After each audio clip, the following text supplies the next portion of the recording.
Well, hello and welcome to the city of Veridia, where we have for you a wonderful, full of action and promise show packed tonight for our wonderful players who have joined us tonight. We are, for this session, at the very least, we have Omega. Yo. We have a Flaps. Hello. We have a Turtle. Yo. And we also have a Mirielle. Hello. And today they are the Cadaver crew that has somewhat now been established. They are currently reveling in the fact that they are starting to grow their garden using the Clockwork Cadaver as the root of said garden. They have aligned themselves with the Archfey, and most importantly, one of them has taken notes from the last session. So, who would like to give the recap? Oh. I've got a medical reason. Sorry, I can't remember. Cool. I remember most also metal level DM me something quickly. Mm-hmm. Whilst you're doing that, I still need to Cool. get my new maps uploaded. What happened last time is we had a new person joining us. We had a entire morning we're just hanging out for most of the session actually. We're discussing different things and talking to the Fey. And fully siding with them now instead of being half and half. So we have a new new member of the Cadaver crew. She signed on the actual deed and got shown to a very fun place on the roof where Lillian has private time. Away from our horrors. Severn also put his name down as we are the Kane and Severn are the last two of the original members. Yep.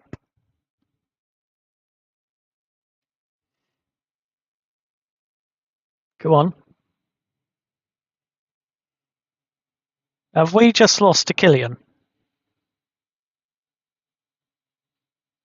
At least anytime soon. Yep, you're going to need to repeat that because you completely cut out. Did I actually cut out? Wow. Yes, you've... Great. I love that. When did I cut out? Something about being up on the roof, and then that was it.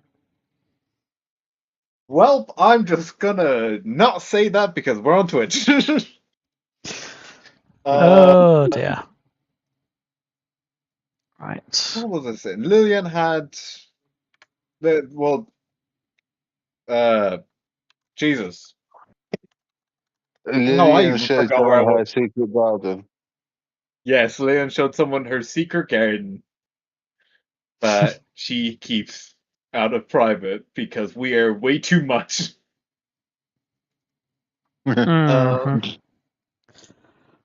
We now have everyone back on the deed. Sadly, Jeff is no longer part of the crew as he has to take care of a debt. And I think we were just talking about what we're going to do next, and for some reason now we've decided to do a tea leaf heist. We need better tea for the cadaver. Yeah, we need better tea for the cadaver, so we're going to go steal saplings. Pretty much, Rescue. yes. Rescue. Yep. Not steal. No, it's stealing. It's a hostage takeover. We're rescuing. It's good. No, I beg no one dies here, honestly. See, Miriel's already got into the spirit of Veridia. Hostile takeovers are just part of business here. I'm gonna have to make a new character, won't I? He's already preparing. Any fuck up, my character's done. Oh dear, right. Listen, I wrote out a whole song. Okay, I am prepared if something needs to be distracted. Alright, so Mello, DM you my new character in a second, right? Wait. Can I just point something out to the DM here? Yes. Miriel said she's written a whole song.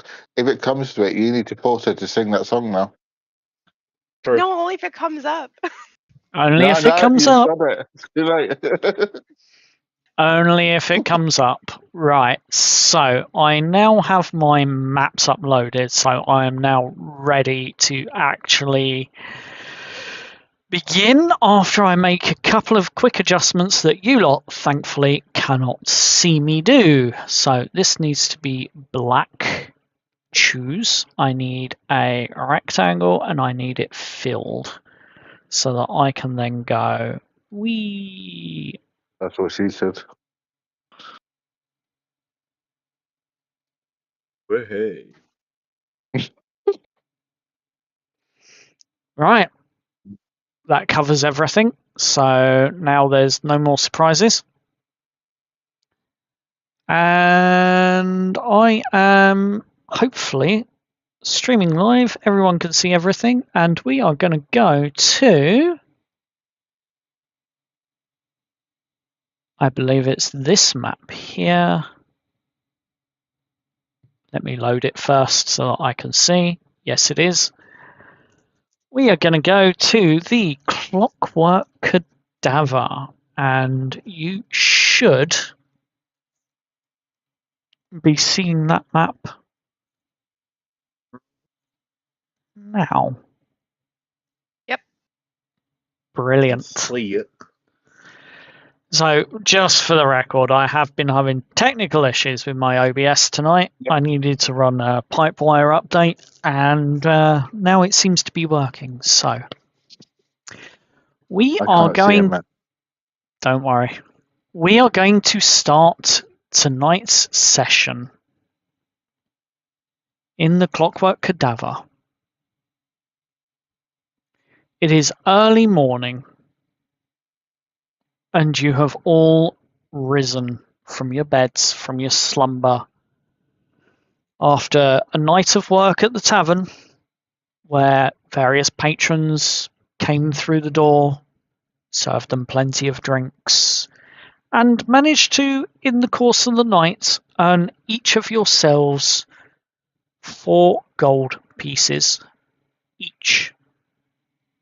So, make sure you add that to your inventory. 4 gold pieces? Cool.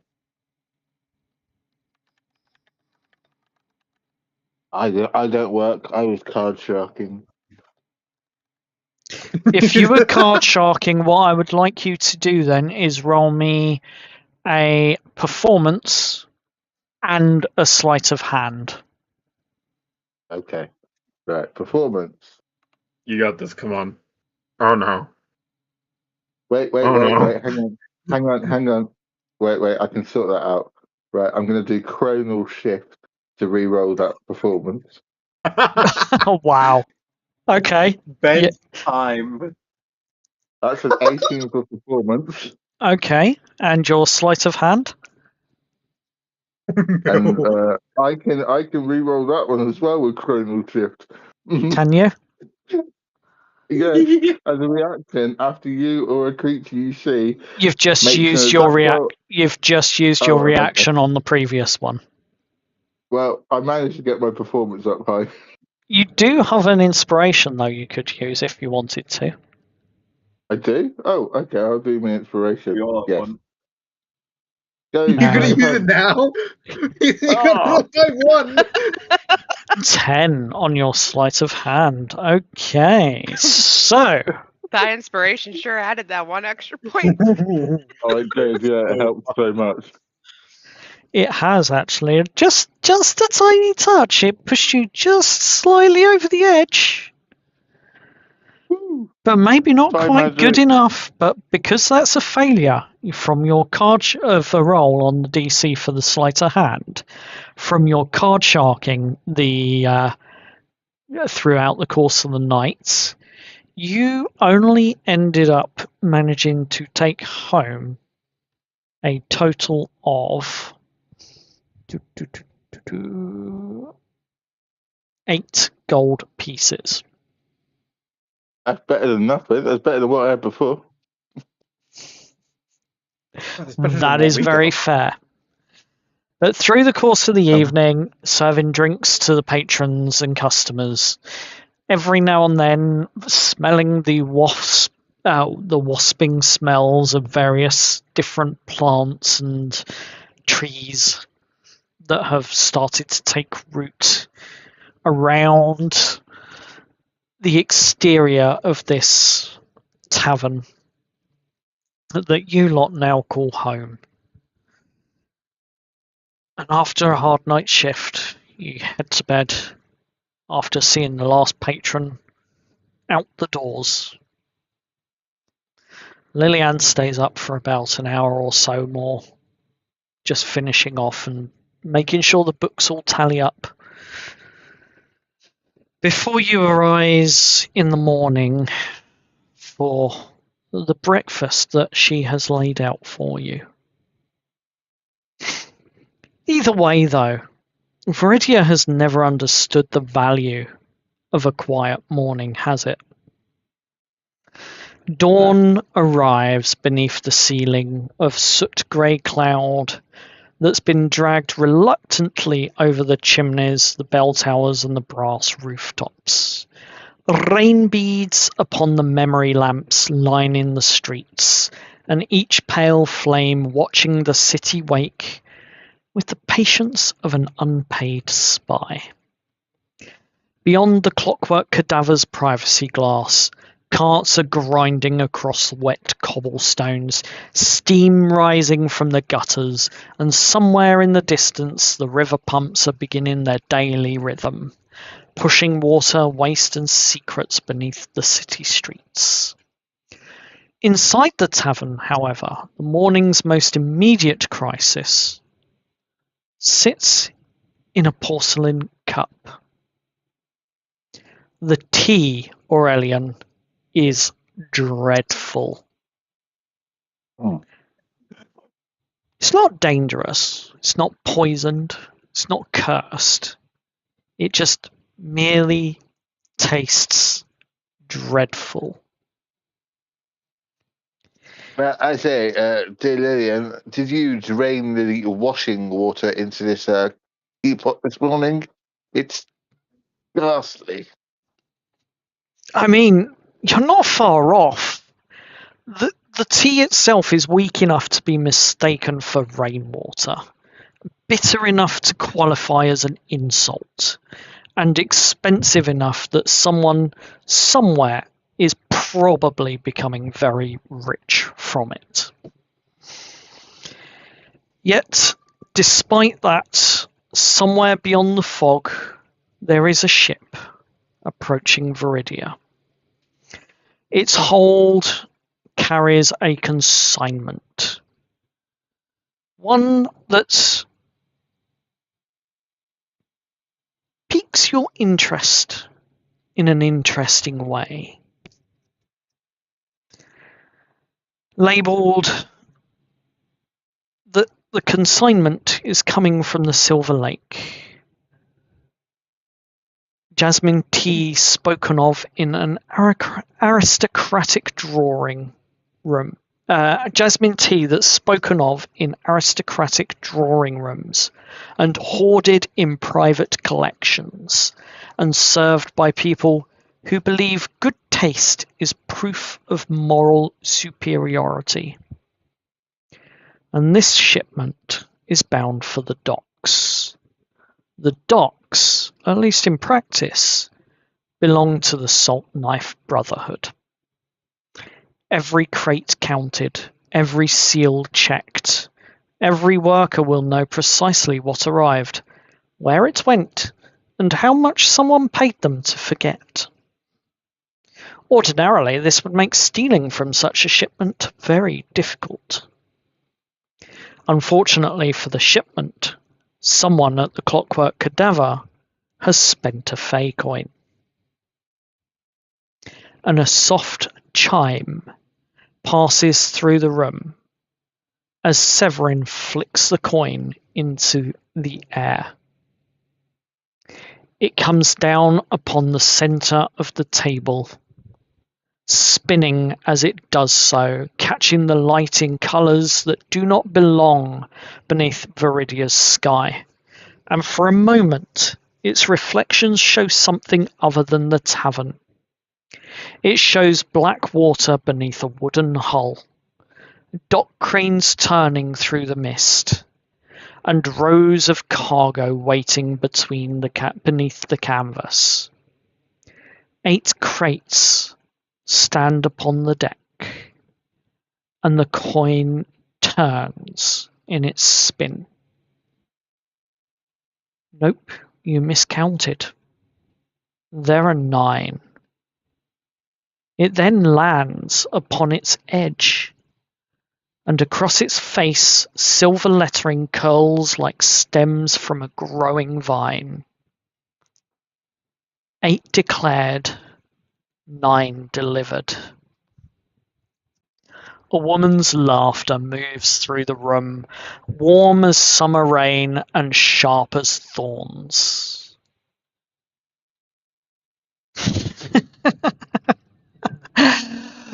Oh, stealing tea, are we? Is a voice that none of you have ever truly heard. Well, except maybe Maeve. The Archfey, invisible at this moment, leans in and whispers. It's charmingly petty. And you see a jasmine flower pushing through the grain of the table and blooming right beside the coin. But perhaps there is something aboard that's worth more than a cup of tea.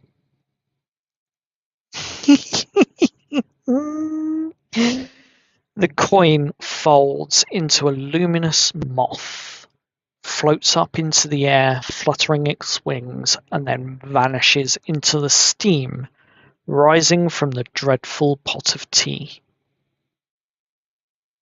And from outside, somewhere beyond the rooftops, you hear it, the sound of a ship's horn sounding across the river. The cargo has arrived. A manifest, as you know, would have been written, and the guards would have been paid. And before this day is over, someone in Veridia is going to discover that numbers are only truthful until the Fey begin counting.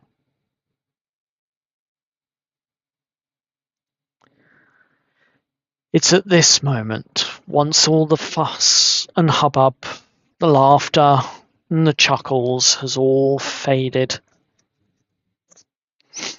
that each of you has an implanted memory popped into your heads. I have sent this all to you in advance, so you know what your memories are, or what the information is that you've acquired from this Archfey. And Liliane steps up to the table, looks at you all. Well, if the tea isn't any good, I have wake nut juice. Who would like some? Me, please. She pours you a cup of wake nut juice, coffee for those that are uninitiated. And as she pours it over and into your coffee, she is leaning a bit too provocatively in two directions. Seems someone is awfully keen today to get whatever information they can from you.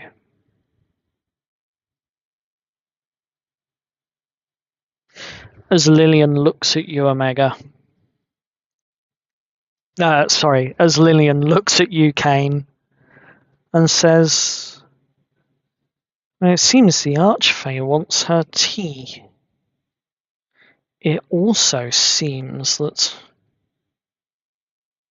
we need a constant supply."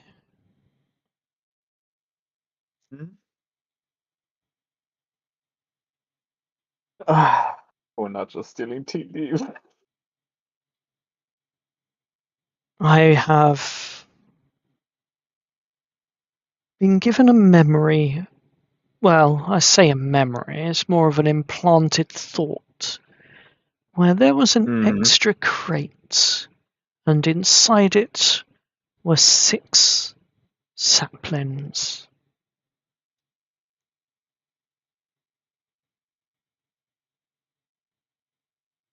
6 what, sorry? 6 saplings. Saplings. Okay. That's all the well, information I have. I have also been given information by our wonderful patron as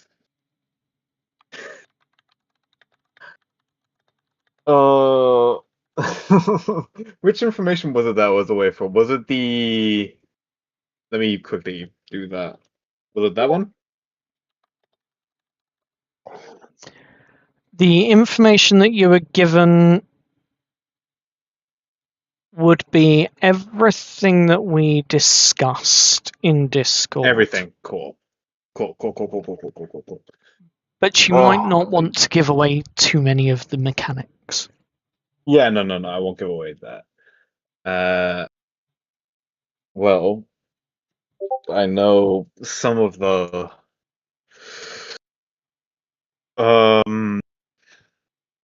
what is the word for it? Oh my god, I'm blanking. Jesus.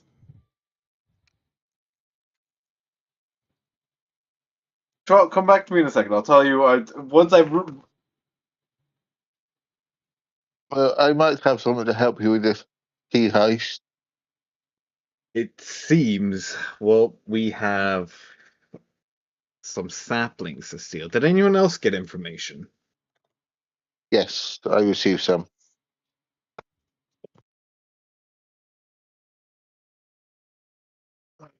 What'd you get?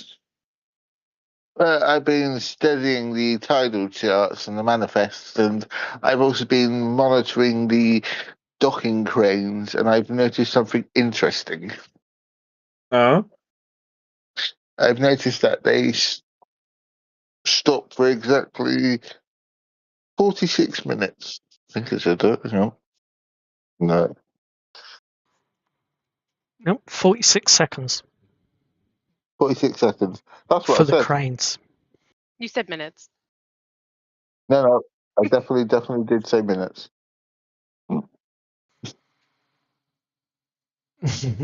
Yes, I discovered that the cranes stop for exactly 46 seconds over the ship that is holding the saplings. Okay. 46 minutes. That's a lot of time for us to get shipment Seconds. out. 46. Oh, 46 seconds. Yes. The exact Freaking information that you were given is that the crane stops for 46 seconds whilst the hydraulics need to realign and recharge and repressurize, essentially.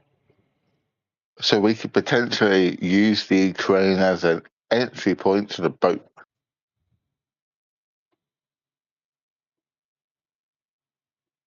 Yeah? Maybe? Sounds so confident. I'm so confident in this plan, can't you tell? Yeah, but when I got told the information, I've been playing too much Assassin's Creed. So I just want to run up the crane and jump onto the boat. Yeah. Honestly.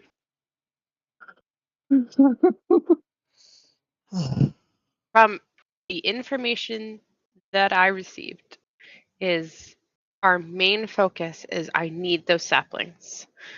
Those saplings are very sensitive to a lot of things, and if we lose them, it will not be a happy ending. Who for? Probably everybody. Oh, okay. Yay! The scary druid lady's gonna go crazy on us if we kill them. Yep. Yeah. Well, I am somewhat aware of the suspicion level You would of be this. aware. Yes. You would be Yeah. aware of how the Saltknife dockers work. And you Mhm. would be aware of how they operate when they feel that there is something wrong. I might actually be able to help get us onto the boat, not just with the dock crane. I have a Oh, cunning plan. Yes, I have a spell called Silent Image. It's a concentration spell for up to 10 minutes, and I can make a visible phenomenon that is no larger than a 50-foot cube, and I can make it look like somebody running suspiciously around near the ship to get the people to chase it. well, that's. There's a problem in that.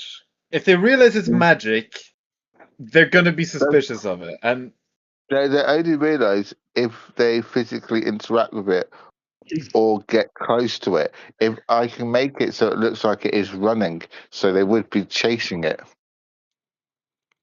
well, okay, that is a good idea. Though when they catch it, and if it They've just then got to disappears, do. They've got to do a successful intelligence check against my spell save GC.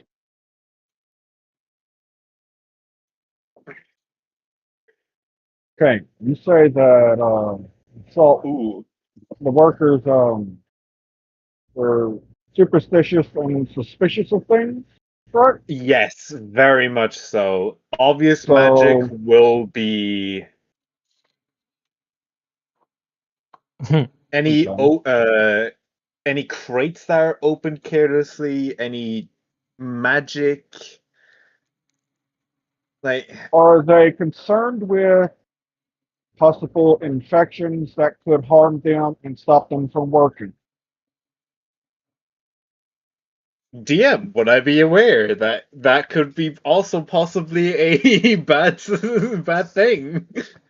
You I'm would thinking be. because if it stops them working, that means they stop getting paid. Mhm. And they like money, do they not? I'm going to send you something that you know Okay. of having worked at the dock house and in the warehouses for quite some time. And let me find it. Here we go. Mm-hmm. So you would be Ooh. aware of the layout of the warehouse. Listen to me, Maria. Okay. What are you guys doing in the side chat? Also, hi Lou. Hello. Welcome. It's a pretty lady. But I am well aware of the layout of this. The. I mean, if you can get away with the suspicion of an unauthorized one, sure. But How how often do they have people come up and request to see any perishable food items and dry goods? I feel that I could probably get away with posing as an examiner for the tea goods and such, and I could just say that there's a possible outbreak for something that could harm them should it be left unattended. give me Just 1 second. Let me communicate with God for 1 second. DM, I'm gonna word this precisely. I'm gonna word this precisely now. Yes. Would I be aware of any of what happens when random inspections occur related to our endeavor of trying to get into this warehouse, and how high suspicions will be depending on if he gets away with it or if he doesn't get away with it? Roll me a history check. Yes, sir. I sadly do not have guidance in this campaign. That sucks. Damn. You got What is inspiration. his? I do have an inspiration. Joel, I'm going to use that inspiration. I Go would. for it. Draw 11. Draw. That's not too bad. I rolled a 2, which became a 1. I rolled a 12, which became an 11. So you know what? Better. You know that on average, inspections in the warehouse tends to be done by the city's council members whenever there is too much going on. And you know that the last inspection was maybe 8 or 9 months ago. You know that the docks are overdue. Okay, so it wouldn't be suspicious. Especially with the missing crates for the purple dust. Yeah. Especially with everything that's been going on and the activities that you're getting up to as a crew. You know that the docks would be overdue. You also know that surprise inspections are never announced. All right. John Severin, very good idea, because they are very overdue for an inspection. It's been about 8 or 9 months. And he's going to whisper this in case there is anyone listening, because we can never be too suspicious of Veridia. Welcome to Veridia. The only things listening are you lot in the room. And possibly an archfey if they're still around. Knowing them, they're probably still listening in. Yeah, probably. But I'm still whispering for just in case. I think out of the 2 people in this party who would pass as inspectors, it would be Severin with his shape-changing ability and Aurelian with his already business suit that he wears. Well, okay. If you can do an inspection and properly get it working, honestly, there's a high chance you could do this, especially with what we want to do right now. Very good idea. If all else fails, you've got the crane you can use to access the ship. Well, here's the thing. If we get that into the warehouse, because they're going to be in the warehouse, we can just manage it from there. All right, and so me and Severin are going to have to pretend to be inspectors. What? I don't fully know much on her Two inspectors. capabilities, but Maeve, if I'm not mistaken, you're a druid, correct? And I have read in some books that, or notes, that you're able to take on forms of animals. How often can you do that? How often can I do what? Sorry, you're a little Essentially, muffled. sorry, that was probably me. I had my hand by my mouth. How often are you able to take on your animal shapes, and are you limited to size? Small size I can pretty much do, and it's just large size that I'm limited to. Mm. And is that only a limited use kind of thing? My thinking is if you can take on maybe a mouse and I hide can come in and my, go pretty much as I please. I can hide you in my pocket, get you in there, and we can probably just put the saplings into a bag and So go back to being a mouse. wait, Maeve, can you transform into a dog? I can. Now, my thought process is once we get these saplings, since they are fairly sensitive, as some of you know, that part of me is a shade. And I can take myself and my objects that I have into a ghost phase, and I can get out of there with them. Okay, Ooh. so Oh, I was asking about you changing into a dog. If me and Severin went as inspectors, you could be our the dog that we're using to inspect the crates, and then you could be able to get in there without having to sneak in. I can, yes. And then once you're in there, you can disappear once you got the saplings. but that's the thing. If we have a dog going in, we need a dog coming out. No, we can make up some kind of bullshittery that we're leaving the dog behind as a guard till we get a bigger contingency of inspectors to come inspect the entire shipment. That might be And way what too if suspicious. Just remember stubborn that fool decides to walk in? when these inspectors and everything come in, if they're looking at it's not an affidavit, it's a list. They only know about 8 crates. Yeah. And So also, there is an extra 9 one, like the 9th one is extra. It's not on their list. So it kind of gives us a bit of an easy going, but it could make things difficult as well. it can, but also if we start bringing more inspectors into this, it's gonna start getting complicated. But we're not going to bring it more inspectors. Well, We're no, going to if we make them say it. believe. Yeah, but we're going to make them believe that we are.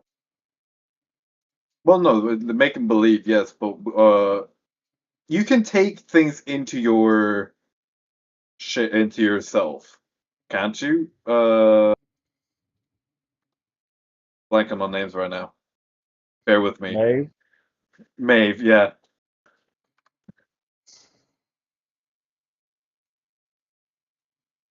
Sorry, what's that? You can take things into yourself when you shape. What you just Yes. said. Yes. Are you able to shape multiple times? Because if you can reshape, then take the saplings into you, go back to dog form. Only so if I can get them into my backpack, and it depends on what I turn into. They can be hidden, kind of a thing. Obviously, we don't want anything big. I would say that if I shape into a dog or a mouse, I probably can't take those saplings with, which is why I suggest me using my shade so that I can take them with and they stay protected. Okay. What How about a about, big dog Yeah. species? Like a St. hang Bernard? on. How about we nix the dog You start out as a mouse.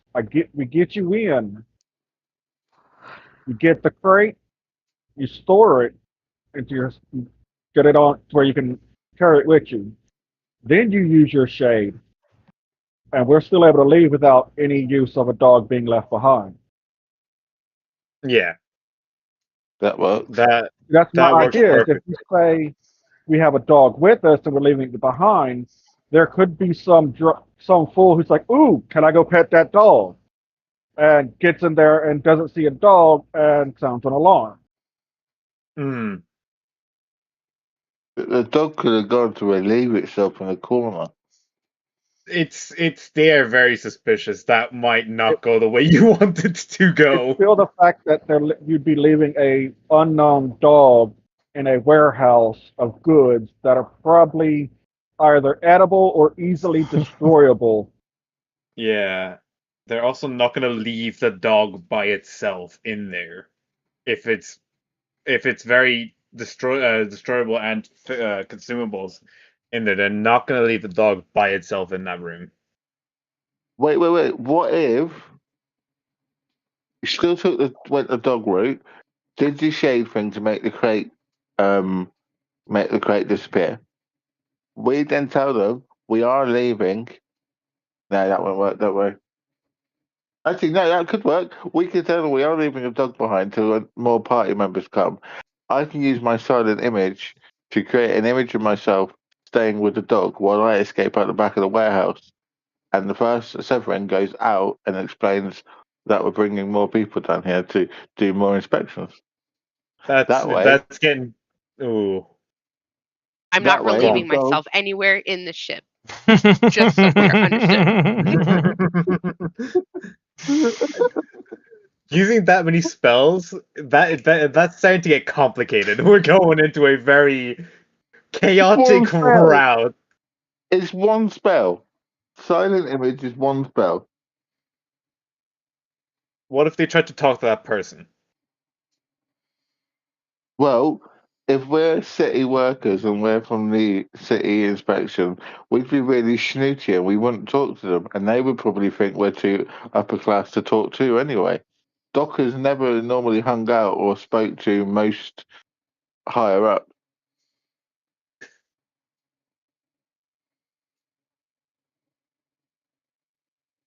It's a thought. Leave me be. It's a thought. It's a thought. It's a thought. Hmm. So I very I much mean, like it's not a Severin's horrible plan. thought, though. Not So, horrible. No, I never likes my ideas. So do we want to go with the mouse in the pants, or do we want to go with the dog? Isn't that a bit, you won't relieve yourself, but you'll happily put yourself in the man's trouser pocket. I have a coat pocket. That would be fine. Lillian pipes up. Well, if she doesn't want to go in a man's trouser pocket and visit the trouser snakes, I always have a very nice set of pillows that you can rest your head in as a little mouse. I don't mind taking a walk down by the docks every now and then. I'd volunteer for that. You have a mouse that bites you, so what's going to happen?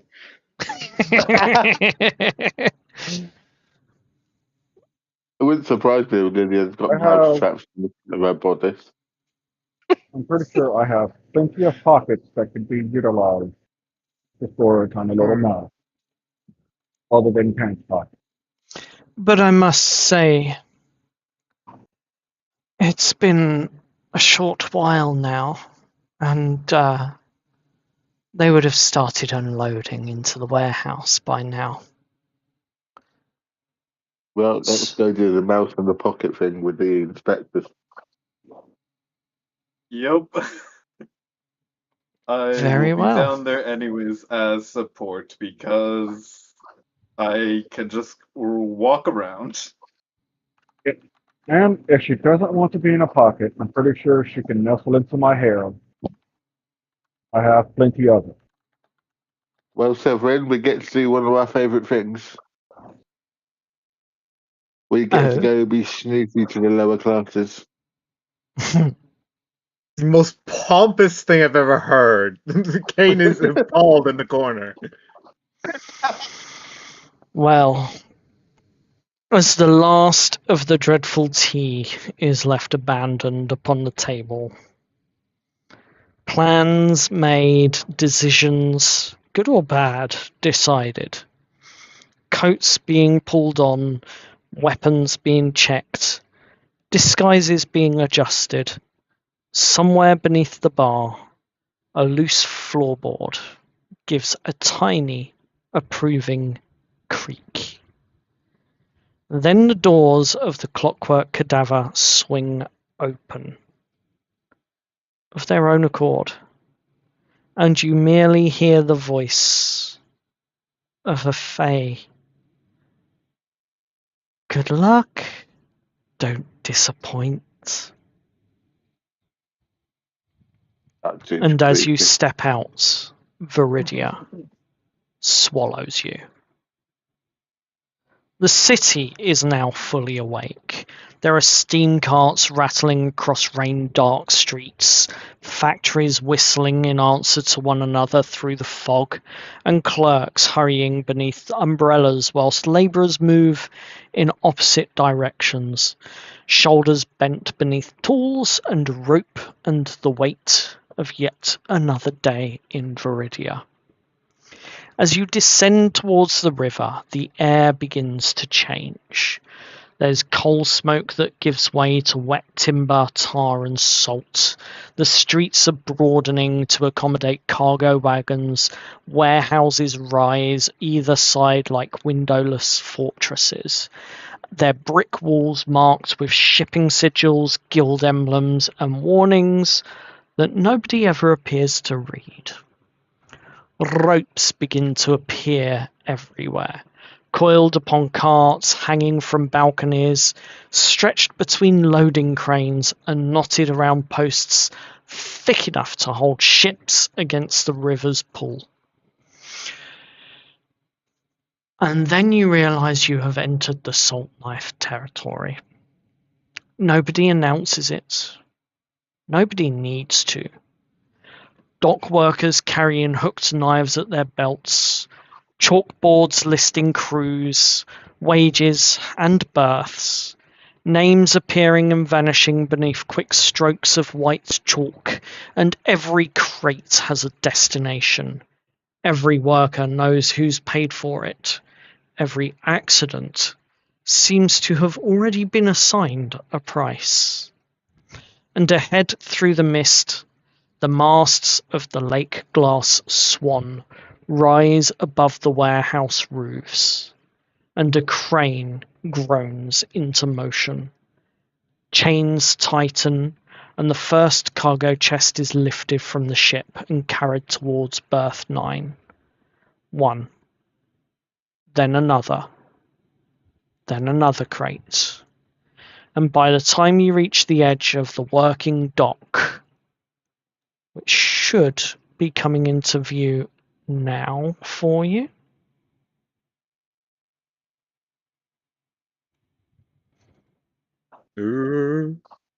By the time you come into and reach the edge of the working dock, 8 marked chests are already visible beneath the canvas. Somewhere nearby, though none of you can immediately say where, a woman laughs, and a scent of jasmine drifts against the wind, almost leading you into the warehouse. As you approach, you see several carts pulling these 8 crates in to the warehouse itself. The crane stops, and you hear the hiss and the sound of gases escaping or pressurizing, you're not sure which, as it begins its slow recovery.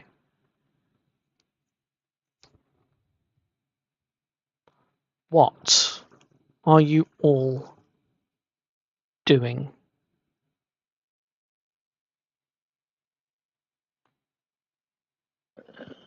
Well, I think me and Severin are going to be inspectors, aren't we? Yeah, you two are going to be inspectors. I'm gonna do something. Don't worry. Come, Okay. Severin, let's go terrorize the lower classes. Hold. If that's the case, Severin would have had hung back a bit, as he would have essentially disguised himself, looked more human, neatly combed chestnut hair, and his trimmed mustache. His eyes are hazel in color, and looks like he's clearly tired. Would have Mm-hmm. basically had hung him back and went, hold on. No, using my name. Better that way. Makes things easier. Going as Julius. Sounds a little bit more snooty, doesn't it? Much better. Well, So, you lot do that. Are you I'm wanna gonna go go there? stay. Okay. All right. For whoever is going in to get me inside, what is the plan? Like, do you want me to just get in and get you guys in afterwards? No, Yeah, me and Severin are getting you in. Okay. you Then- shift into a mouse, and then I'll put you in a coat pocket. When we get in, you can get out. I'll let you out. You get the box, and you just vanish. Or you can Right. go into Perfect. my top part. Maeve is going to wild shape into a mouse. Mm-hmm. Squeak, squeak. We'll gently scoop her up and put her into the inside pocket of his coat. Fair enough.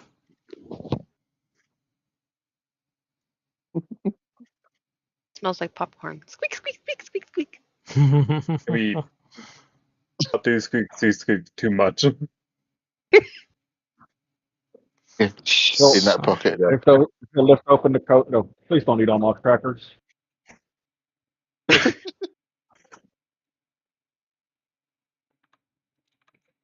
Do forgive the tokens I'm just putting on. They are just random commoners. They are nothing more. Some of them might not quite be commoners.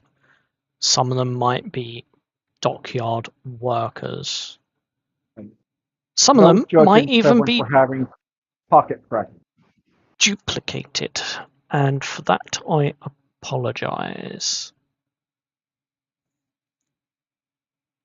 Because I kind of ran out of total commoner random tokens. But nonetheless, you can see that the dockyard itself is busy.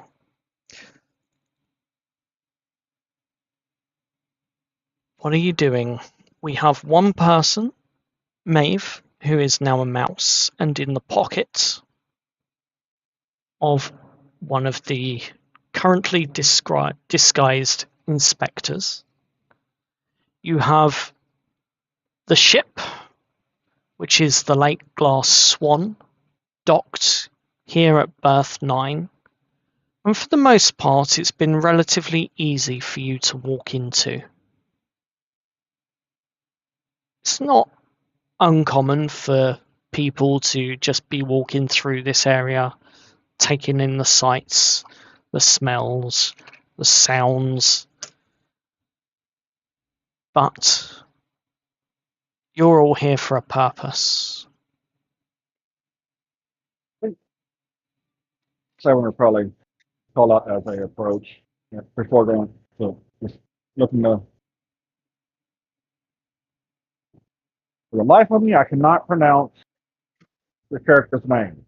Well, Which character is it? Aurelian? Aurelian, Aurelian. yeah, I think. Yeah. Every time I try to say it, it wants to turn into a different person's name. Dude, I had to think about it. So Think I'm just Orwellian. he'll just go, all right, brothers, you ready? And then he'll just, man on, for work ahead for docks with the task. Who's in charge here? Ah! Ah! As you see one of the large, hefty dwarves standing in front of one of the crates, lifting it with with both his arms around the crate. You can tell it's a heavy crate, and he just looks up at you. Hello, big lady in the office. What are you here for? You look like you're dressed up like some pompous twat. You here for the shipment? Here Would you for an take us to the inspection. manager? Oh, Sorry. you want to see the manager? We're not someone who wants to see the manager. They think themselves above us. Pompous. As I was Get out of saying, here. Head over to the office. we are Get here what you for need. an inspection. Oh. They really are pompous. Fuck, if it's an inspection you want, head to the office. Lady in there, Jenny her name is. She'll sort you out. What's your name? Mine? Oh, this lot just call me Grunt. So you could call Right, me we'll take your Grunt too. name. Well, we'll take your name for further questioning later down the line. Come, Whatever. let us away to the office. And And- this far away dying. The office is Go on. around here, to the south. This is so much fun. Pretty sure the harbor lady has more manners than this lot does anyway. Oh no. One would think one has more manners. There ain't manners you need when you're fucking hauling all of this shit. Jesus Christ. Bit of fucking brawn over them bloody brains of yours. Move it! Yes, Come because on! We're you- going to unload if you- this lot. And then they start going about their way. Let's ignore these peons and go see the organ grinder. Yeah, Severin would have been making his way towards the office and all. Fair enough. As I'm you following. Okay, as Yeah. you make your way down, you do see a rather proud fellow, proud of his beard, down by the crane. Looks like he's just stepped off of it, operating it, as you all arrive to the south of the docks. Wait, am I with them? Okay, cool. Well, You're the muscle. you can be if you Right. want to be, or you can place and move yourselves. So I'll stick with them for now. Maeve. We're snooty. We need muscle. I mean, you're here for an inspection. You don't need muscle. But you know what? I'll stick with the group for now because I'll see if I see someone. I was like, yeah, we're here for an inspection, but we're also snooty. We need a bodyguard, Mhm. theoretically. Birdbrain might get his beak broken. So I'm just gonna wave at whoever I know and just be really nice to them. Well, if I see people I know, I'm just gonna pat them on the back, just quick hello, and whoever needs it the most, I'm gonna toss like a gold into their pocket.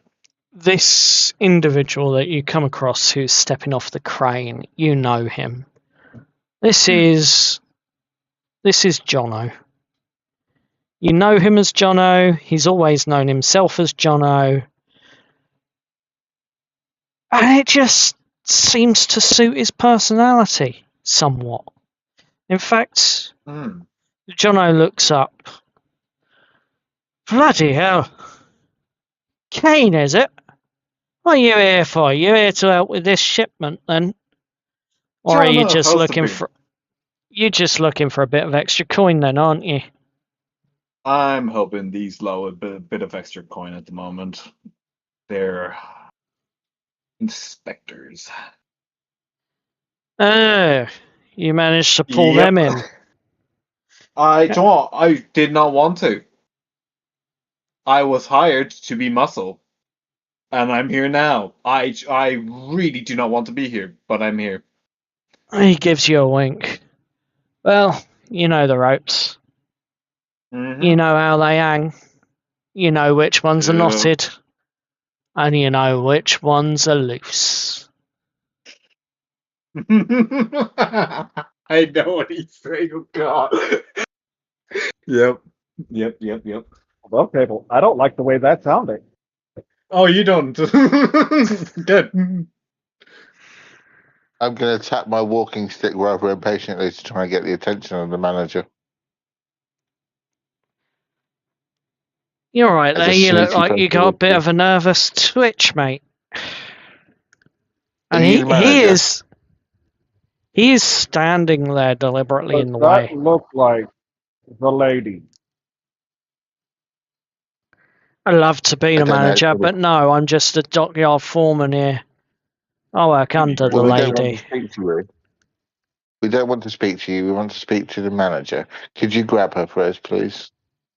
One, if I grabbed her, my balls would be hanging 15 foot in the air off the rafters of that fucking mast. Two, no, I can't. I'm going to look Maybe, down my beak. maybe, if you showed us a bit of respect and a bit of manners, I might call her for you. We But don't have no, time for respect or manners. and we There don't is a have very time for an serious, inspection. there is a very Okay. serious fungal infection that we need Roll, to inspect. roll a deception check for me. Fungal Can I dice inspection, roll? you say? I was in My your dice pocket. I roll. would have bitten you so hard. Yeah, no. Why is it not working? My dice isn't rolling. Can I assist with this and just nod along that? Yeah, no, I've seen paperwork. Apparently, it's so. Has my dice rolled for anyone else? Because it's not rolling. Not yet. Not yet. No, it hasn't come up yet. Okay, You can let al- me refresh. You can always roll in Discord /R1D whatever. 1D20 plus. If it doesn't work, am I being helped with this deception? Am I? Yes, you are. So I'd you like can to. roll with Hayden advantage. gave you a little help. I'm giving Advantage, help. okay. So I've got Oh, 13. now it's rolled. So I got a 13. You did indeed get 13 with Kane's help. How are you actually helping, other than just nodding along, Kane? I think he. In any bit of break of the conversation where it seems like there's an argument going on, and I know for a fact this is not going the way it should. I'm just gonna look. It's true. I've seen paperwork before. Um, Joel, let me handle this. Can we just nicely? Can you please go get her? I am sorry for this. Whatever's happening here. Aye. Alright, I'll go grab her. Thank you, man.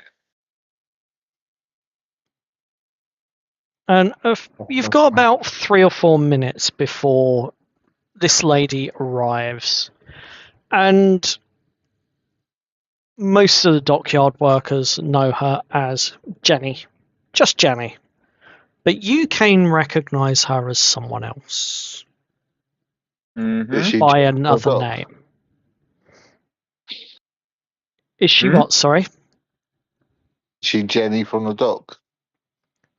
She is Jenny from the God. docks. What do I know her as? I sent it to you in a message. Oh yes. Yes. So we got 3 to 4 minutes. This is a good time to get Maeve out of your pocket. No, we need to get inside the damn building.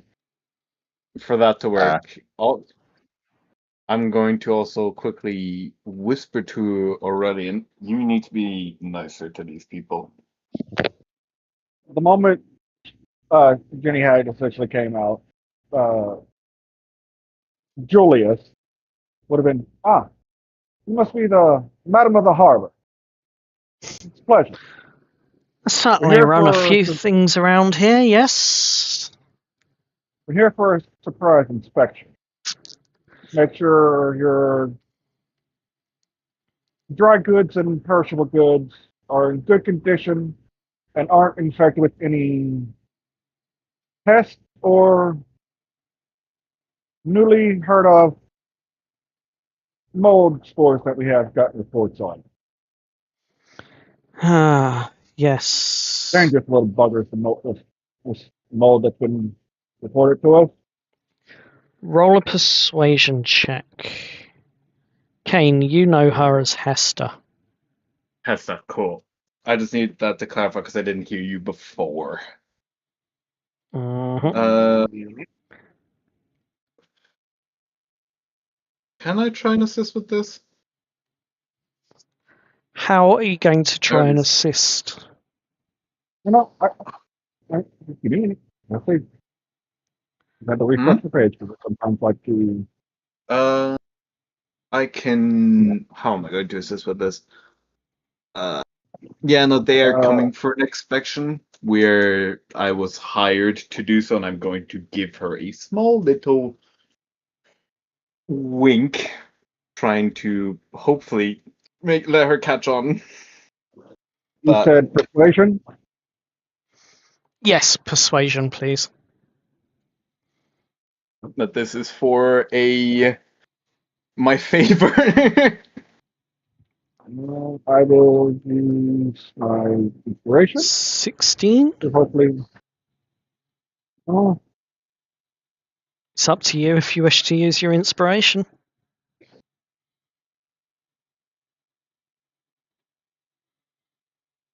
I don't know. The DC could be tricky, but we're going to stick with the 16.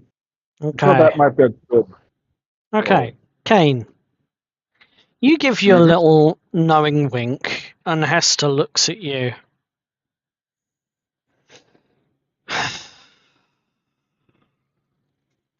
Spores, eh?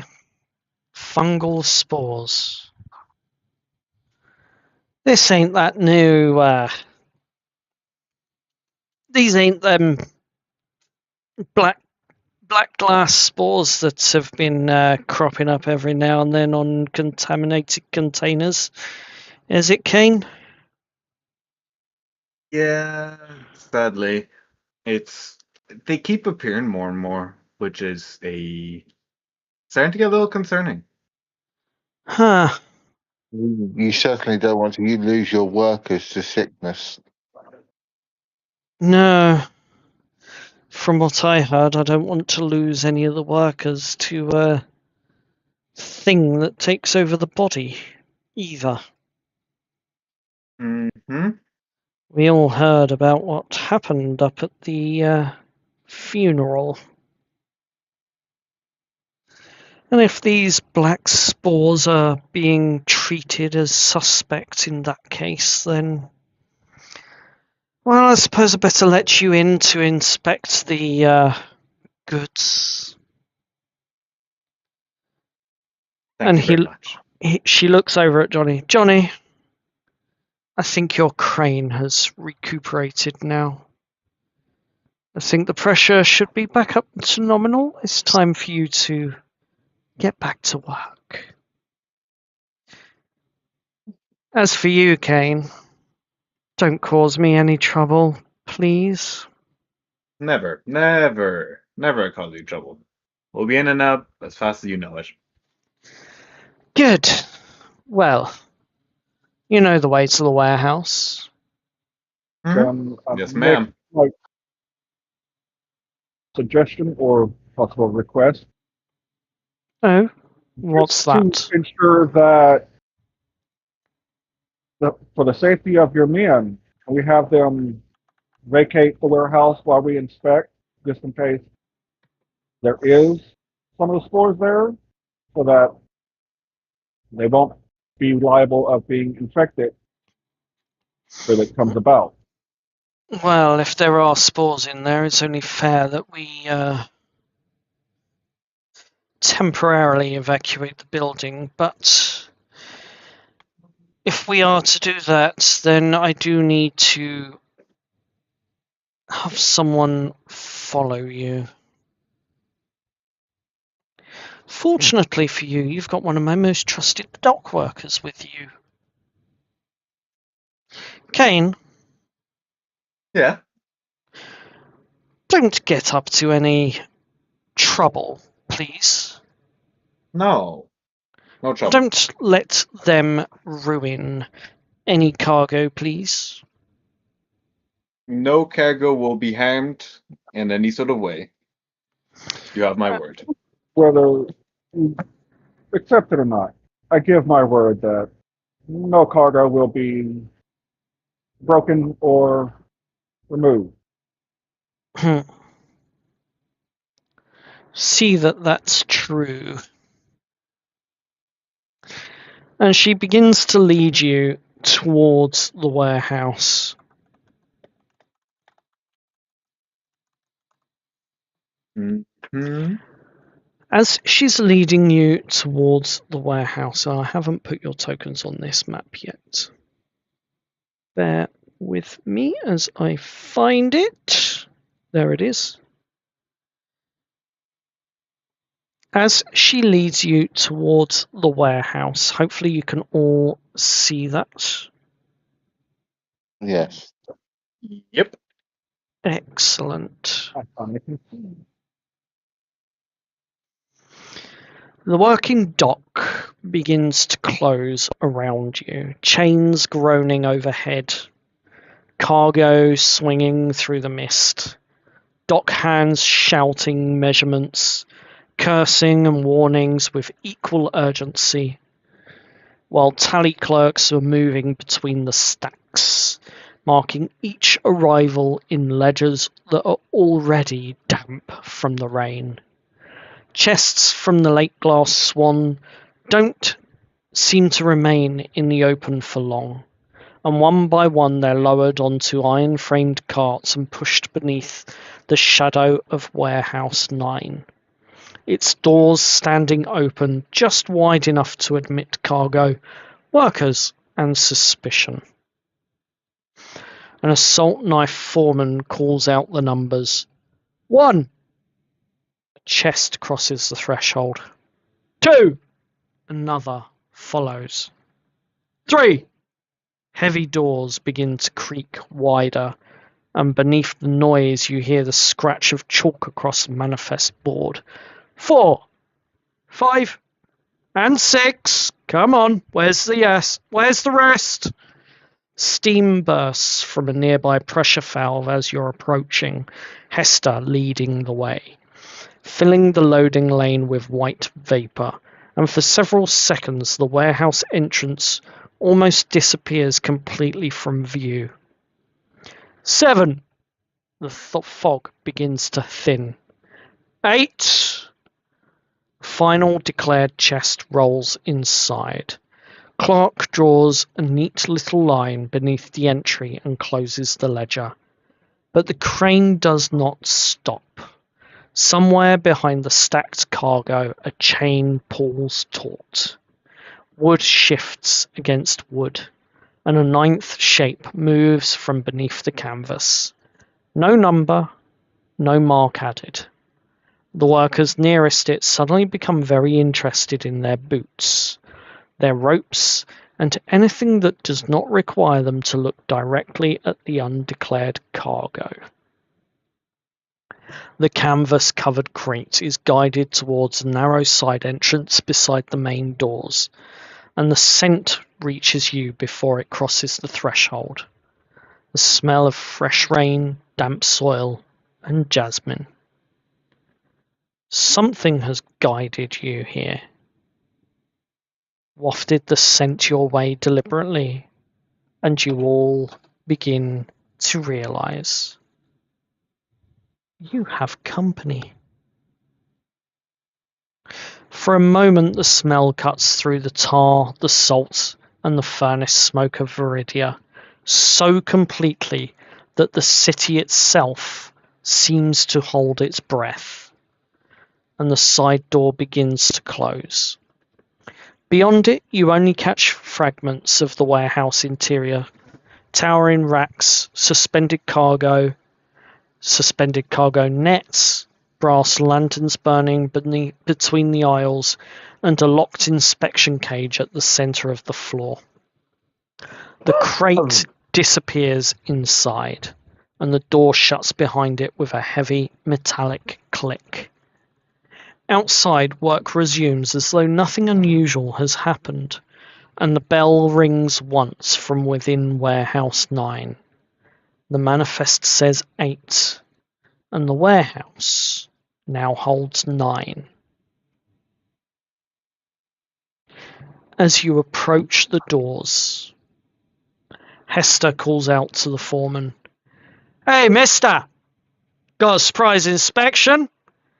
You know that black glass spore? One that's been on some of our infected crates? They're here to take a look. They think there might be some coming in off of this shipment from the Lake Glass Swan. They want us to close up shop.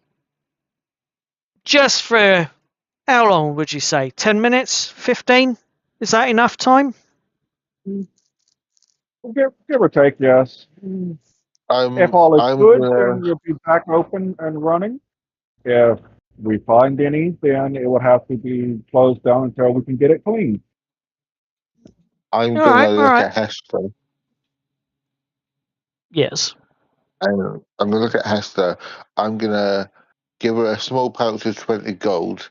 I'm gonna say to her, "Take your man away for 20 minutes to go have a pint. We need to get our work done." She looks at the bag of gold, looks at you. You're new to this inspection lark, aren't you? No, I'm of the I'm of a new school where we try to treat the lower classes a bit better. If you don't want the beer money, then I will happily take it back. You see, normally on these inspections, someone leaves a bag of gold lying around, a few notes and ledgers here that all tally up, and then you find it, you inspect it, you don't say nothing, you take the ledgers, you mark them down, you put the gold in your pocket, and you fuck off. That's how it works. That's how it's always worked. You telling Well, if me you don't want you're the beer trying to money, pay me to fuck off and have a pint with the lads? I'm offering you money for beer for your lads. If you don't want it, I will happily take it back. Julius is just going to grab the bag from Aurelius. Uh-huh. Yeah. Sorry, he's new. He really is fresh meat, ain't he? Yes. Oh, I'll get your inspections done then. You got about 15 minutes. Listen, We'll lads, try to be thorough and quick. got to clear out. They're here to check for any of that black spore infection. And if they do find something, well, they say they got a bag of gold they're going to give us, which we'll split to cover our wage for the loss of work and earning. You hear a few murmurs coming from the crowd that's in there, and you start seeing the workers pile out 2 by 2 out of various different exits. There's about 30 of them in there. The only ones left is Hester and the foreman. And the foreman stands there. Right, well, you got the tea bench at the back, and if you really fancy a cup of tea, you can make yourself a cup of tea. Enjoy the tea whilst you can. And do have a look over our books whilst you're there. And if you find anything off, let us know and we'll sort it. Seeing as you're a bit new here, seeing as you're the young one on the job, first thing I want you to do, and he throws you a small length of rope, Aurelian. And then he points up at one of the rafters. Tie your knot. And then he looks at the rest of you. I know you tied a knot up there, Kane. You done that years ago. Have you ever tied a knot up there? And I he's can't say looking I direct. have, no. He's looking directly at Severin as he says that. Kane, sorry. Severin would have looked, hearing that go on, he would have looked over at Kane and was like, what the hell's going on? And then before, as he said something about it, he was like, no, I don't think I have. He throws Is there you a an length. issue? No issue. But he throws you a length of rope. Tie your knot and hang your line. Tradition. If you want to enter the warehouse, you're here to work, you gotta tie your knot. Yep. I should have mentioned that before, but Yeah. I think Kane should have mentioned that before. sure, everywhere Oh, where I'm reading, it doesn't okay. say anything about tying knots. So apart from someone, I'm not going to say that because that's information you don't need to know. Well, I'm going to fly up and tie a knot in the rafter. Fair enough. I'm just going to mouth to Hestia. I'm sorry. What type of knot? What type of knot are you tying? Me, Yes. I'm going to tie a slip knot. As you look and tie your slip knot, roll me a sleight of hand check, please. Mhm. 16. Nice. You tie it perfectly, and you let it dangle. And then you look at the other knots, and you realise they've all tied bowlines around the rafter. What? The only knot I know is a Gordian knot and a slip knot. Yeah, but you see a different type of knot. But you fly back down, and he looks up. Ah, you really are new here.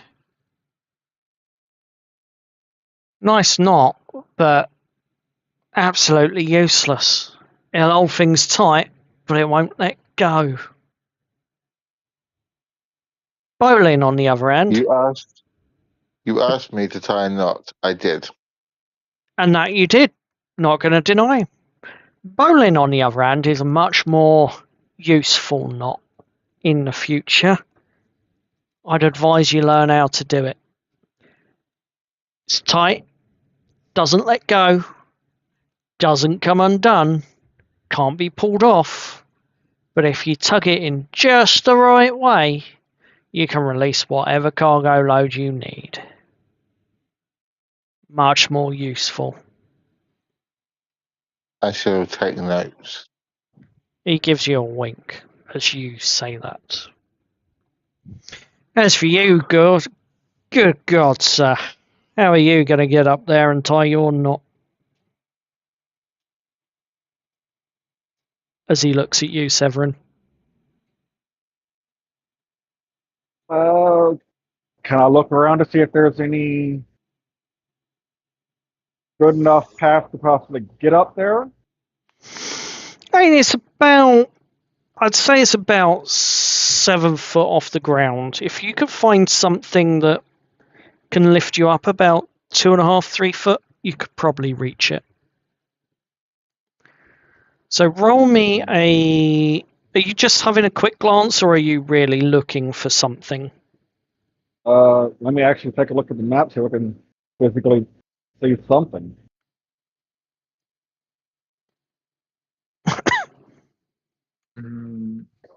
You would be up at 0.1, by the way, just to let you know.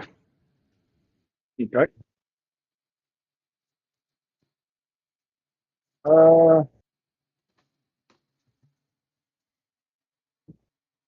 Is that railings or walling? They would be cargo nets that have been draped down. They hang loose at the bottom, but they are weighted at the bottom, and they climb up towards the rafters. Are they stable? As far as you can tell. For the most part, these suspended cargo nets would be relatively stable. He would have been looking around a bit, looking for like the visible handholds that would help people climb up to re-rig any police systems and such, and then catch catch the go into the net and go. So still in good condition? Hey, wouldn't have them up there if they weren't. Good enough for me then. That'd be what he'll climb. Roll me an athletics check.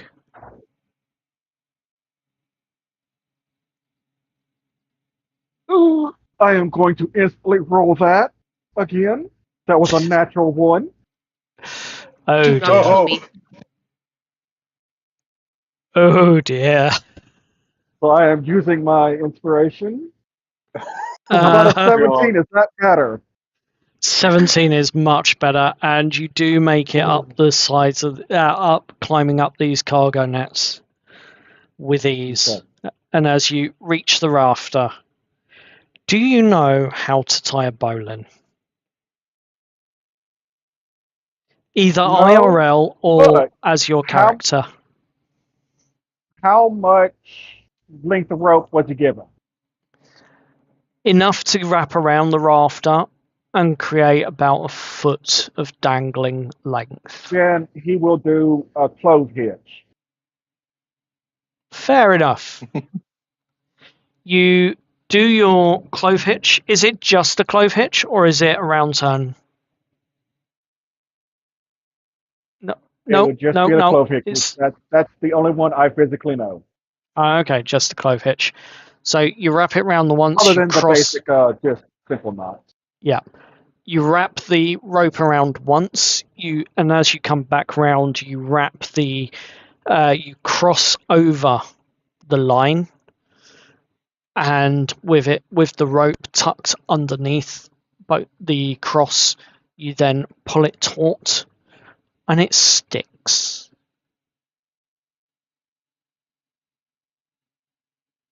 After making sure it's on there good, climb back down. He looks up. And he looks at you. You're a practical type, aren't you? I like it. Nice and secure, easy to release.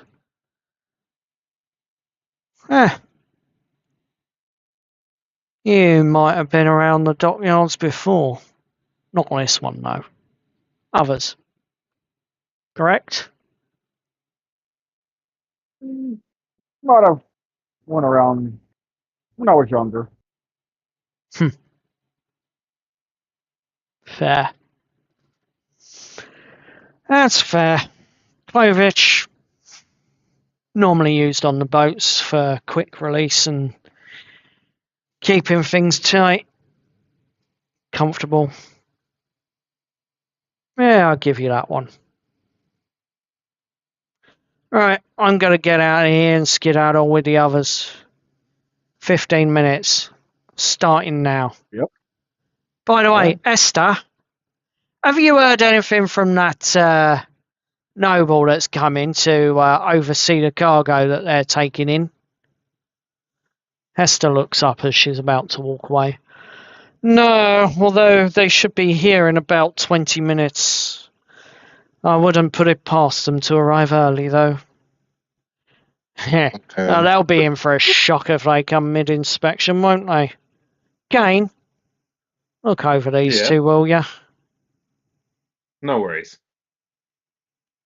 Cheers. Right. 15 minutes. Boys deserve a break anyway. And he and Hester, Jenny, to the rest of you, trundle off. Mm-hmm. So here you are in this warehouse. Currently, you are alone. If being that we're now alone, Cyril is just going to open his coat pocket, reach in, put his hand out to let Maeve the mouse get her out onto his hand and set her down. Fair enough. Let me get your tokens so people can move their tokens about All right. and see what is going on. So, Aurelian, 15 minutes of Kane, time. I say, let's do it as quick as we can so we can get out without encountering the. Nobles arrive. Yeah. and We have Seven. Noble Cancel arriving. her wild shape while when she's on the ground, and he'll pop back up chewing on a cracker.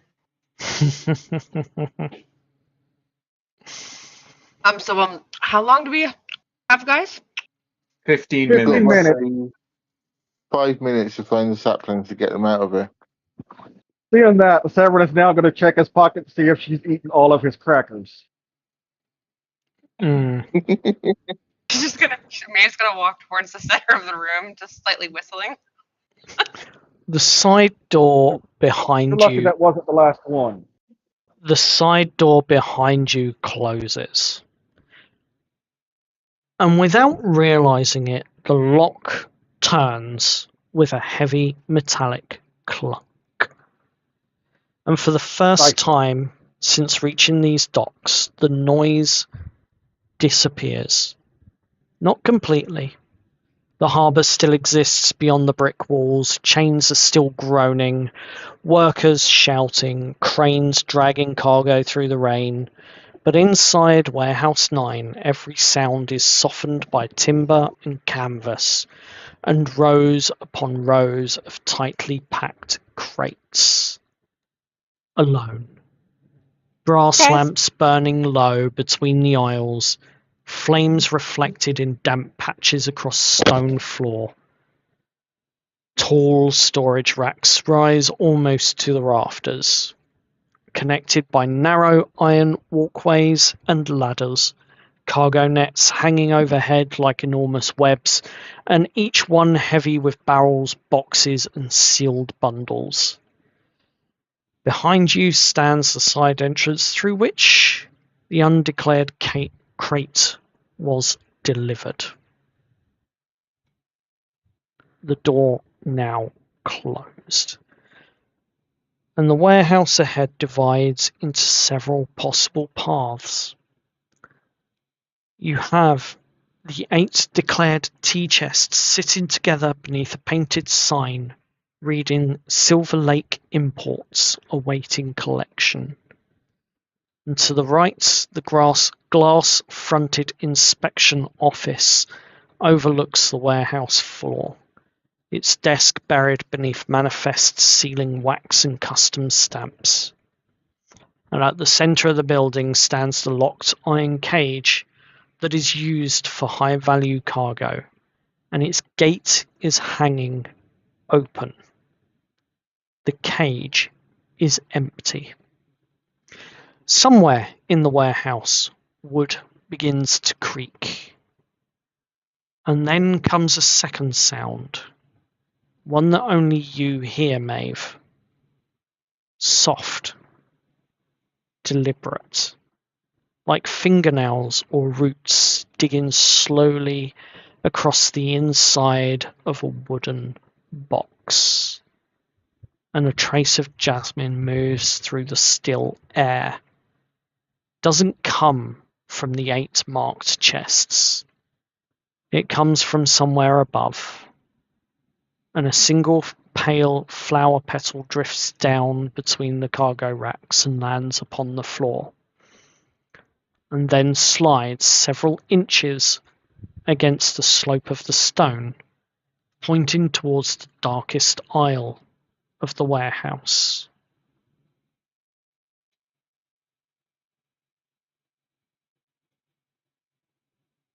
Can I fly on top of the shelf to get a better look at the warehouse to see if I can locate the saplings? You can indeed. Roll me an athletics check. The 6. I think I'm going to do. I think I'll do a cranial shift on that one. How many of those Just try have and you get that a got? bit. Just 2. You used them both this morning. No, You used them both this morning. no, I No, he used only used one. one since you said he already used his Yeah. reaction. Oh, yes, that's true. Okay, fair enough. It doesn't matter. It didn't work. I got a 5 and a 3. You did Yay. indeed. Thankfully, neither of them were in that one. But you begin to try to climb up on the shelves, and as you do so, your footing slips, No. your hand loses grip. I don't want to climb. I want to fly on top of the shelves. Oh, well, in that case, you fly up. But landing on it takes a bit balance and some skill to hold on. And you don't seem to be able to. This shelf seems to be a bit slippery. Or too thin for your talons to grip. Can I pinpoint exactly where it is? Roll me an investigation check, Maeve, with advantage.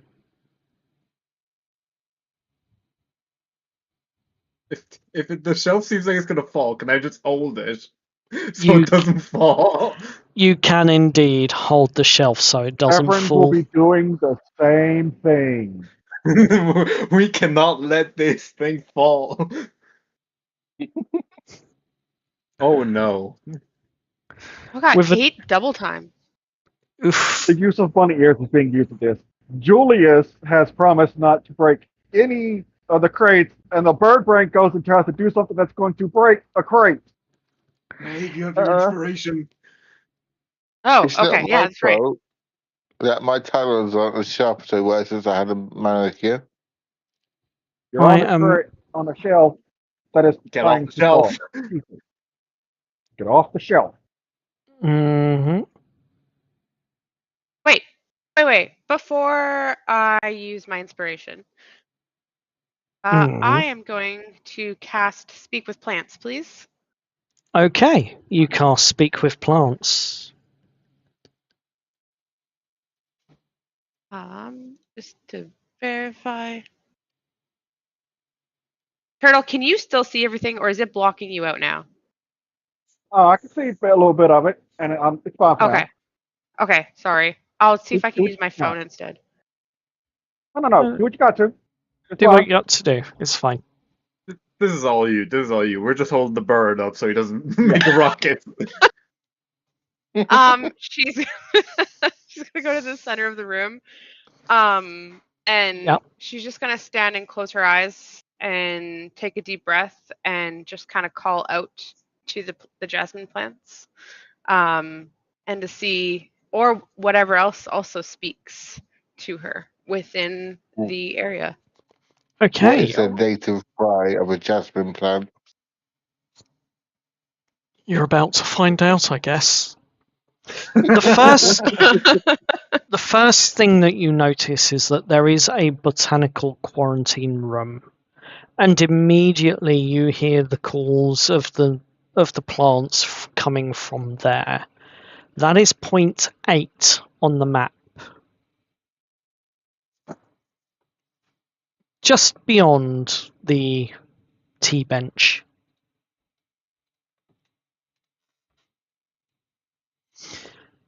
And then there is the subtle sound of the scratching of roots, once again coming from a crate. You can't tell which crate it's in, but you can tell that it's coming from somewhere just south of the botanical quarantine room, around where point 9 is on the map. Can I walk up to just stand kind of in between 13 and 9 and just speak out and ask the plants if they can to rub their roots a little bit louder? They hear you, and as they rub their roots just a little bit louder, you can tell. Roll me a perception check with advantage.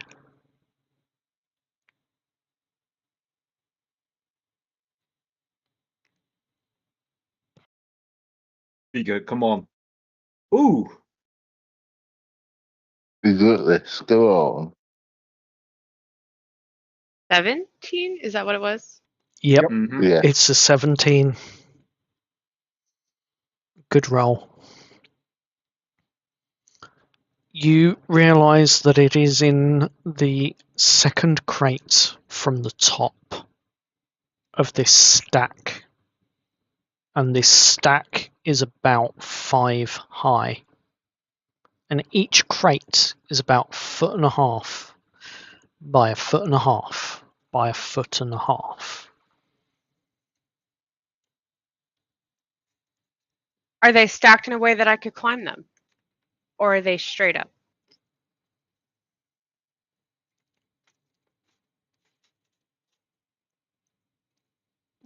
What is...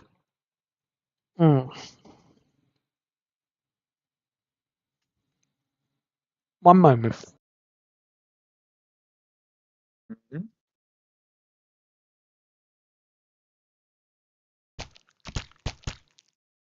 She's about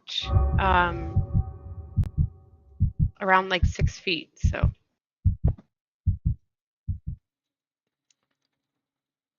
They are stacked straight.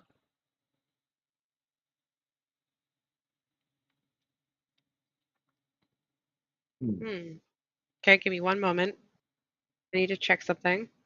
And yes, that was a nat 20 I just rolled. They are Yep. they are perfectly stacked.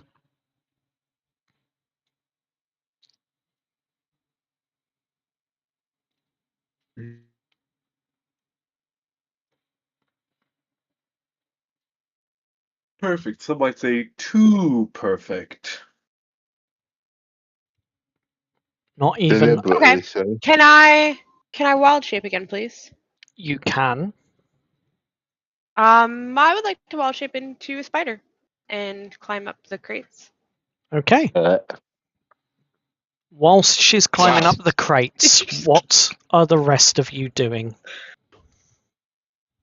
I've come down off a shelf and I'm deliberately not looking at that horrible shape.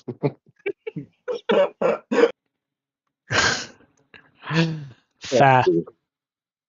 Someone pretty much probably worked with Kane to keep the shelf from tipping over, make sure all the crates are perfectly in line so they don't fall. Yeah. I would say between the Um, two of you, you managed to not break the shelf or knock it over. And then he'll turn to him and go, "That was a very stupid idea." Well, I would agree with you. I mean, you really should be careful playing with the shelves. If we cause any damages, I know something's up.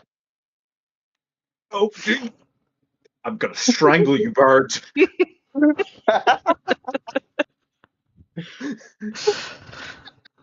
You're on Get off. You Go are on. now on a timer. Yep. Just to let you know. Right. What are you doing? We need I'm to. waiting for Miriam. Maeve, hurry Where's up. she gone? Where's Maeve gone? Hey, well Just then look around for I'm me. so when I transform back into my state, I'm going to make sure that I am positioned so that I am not just on one single crate so I don't fall through, kind of distributing my weight in between, and I'm not on the edge of the boxes. Fair enough. And then I want to try to Basically. open the crate that I can sense that the saplings are in. The saplings seem to be buried, like I said, a couple down from the top. Guys, get over here. We need to move some crates. Okay, I'll come Severin, over. hearing that, Severin will definitely make his way over. Come on then. Gonna Let's point move. at the exact one that she wants. I need this one, so all of these need to be taken off, but please make sure we take them off and they get put back exactly where they were. You would go for the one in the middle. I'm gonna spider and crawl into your ear. No. No. Can we please No. try to refer to them as shapes if He possible? has severe arachnophobia. Yeah. IRL. So try and refer to it as shapes if you can. Yeah. That would be appreciated. But yes. Then we'll say squirrel then instead. Yeah, squirrel's fine. Hey, After me nuts. I'm gonna start taking off the crates slowly and very carefully to not damage any of them. Okay, I would like you to give me a. So there's going to be two parts to this. First of all, because these are stacked perfectly upright, there's going to be the acrobatics to keep your balance. Then the second Okay. part is going to be the athletics or strength check to move these crates. The first one says porcelain on the label.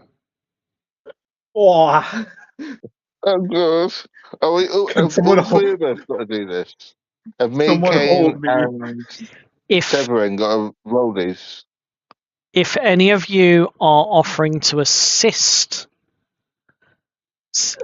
Kane with this, he can have advantage on one of the checks. Which is your worst check, Kane? Acrobatics. Acrobatics. 100% acrobatics. We'll assist you with acrobatics. Cool. I'll take acrobatics at How advantage. how are you assisting him with his balance? I'm going to be positioned behind the crate to hold it while he's moving it and keep it steady. Okay. We'll see how effective it is. Wow, that did Oh, not come roll on. at all. That did not roll at all. That is bull. Oh my God, you rolled the exact same. Yeah, no, He that did. felt like straight flat.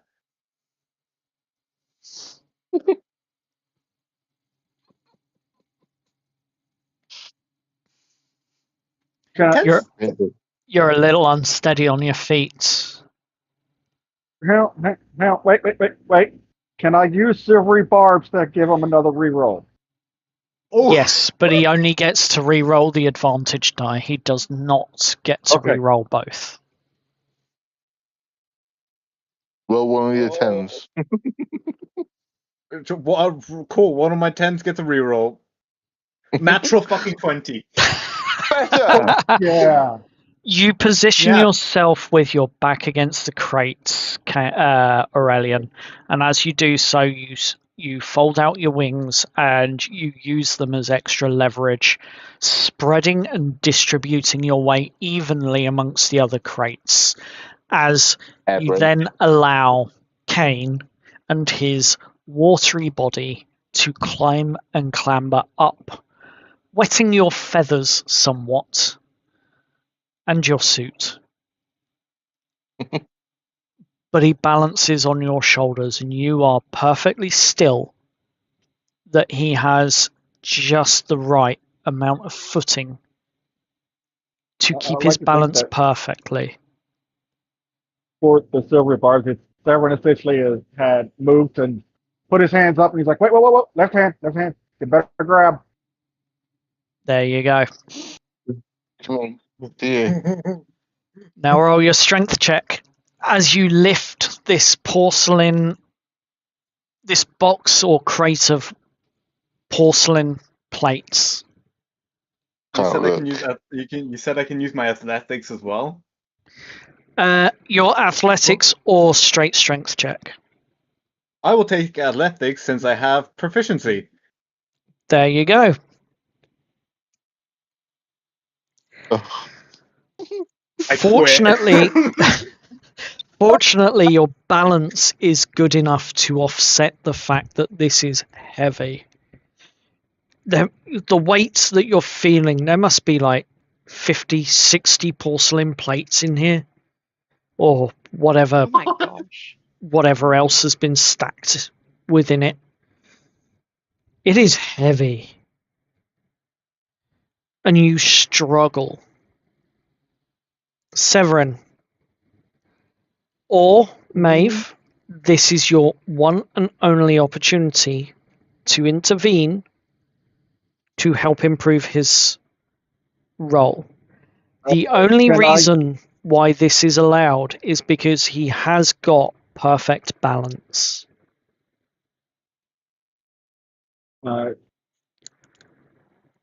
So what exactly is about to happen? Is he going to fall with it, or is he going to drop it? One or the Can I other. use a spell to help? You can if you wish. Can I summon a Fey, please, to help? You can, yes. I will roll 10 or below. He drops it. Oh, no. He is Oh. about to drop it. I would like to catch it. Just straight catch it. Just help. Okay, first of all, we will start with Maeve. You summon your Fey. Would you like to describe the process and what the Fey is commanded and does? Maeve's going to kind of motion her hands like it looks like she's doing some sort of quick summoning.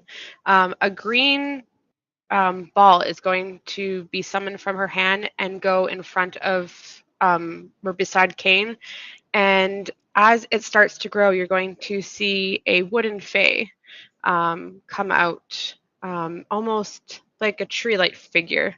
And she's going to ask it to assist with her friends in moving the boxes and steadying them. Little sprig.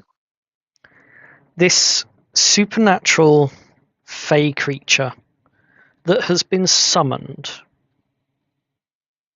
places its hands or tree roots, whatever it may be, maybe the branches. You're not quite sure, Kane. What you are sure of is one of the roots digging into your watery surface as it begins to drink. Oh, And as it I'm drinks, just it grows ever so slightly till it's is it big enough exsanguinating? to wrap its branches around the crate, steadying you and the crate before assisting with you lowering it. great. Wonderful. That Thank is you the very much. first crate. Guys, I'm really good at athletics, but my acrobatics sucks. Don't worry, I've got an idea for the next crate if you mess up.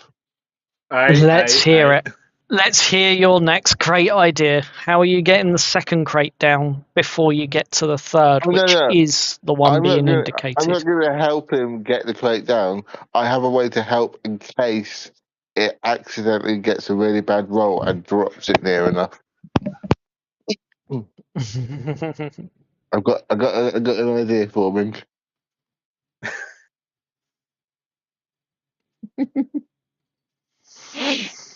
Just to let you know, there is 1 minute left on that clock. 1 minute left on the clock. Yeah. I have. All right, okay. If there's 1 minute left on the clock, all right, bugger it then. Can I cast Maximilian's Earthen Grasp to summon an earthen hand, which can help take down the second and third crate? You can indeed. And you summon the hand. How long does it take to cast? Casting is an action, just an action. So 6 seconds. Mm-hmm. Perfect. You cast the hand, and it comes up out of the floor, reaches up, and does as you ask. Grabs the second crate and pulls it down. And as it's reaching the third crate, which is the one that you hear the scratching from,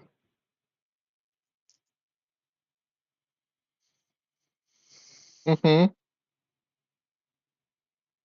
puts it down, and it gives it a knock. And you see that there is a brass band around this crate, holding it stiff and tight.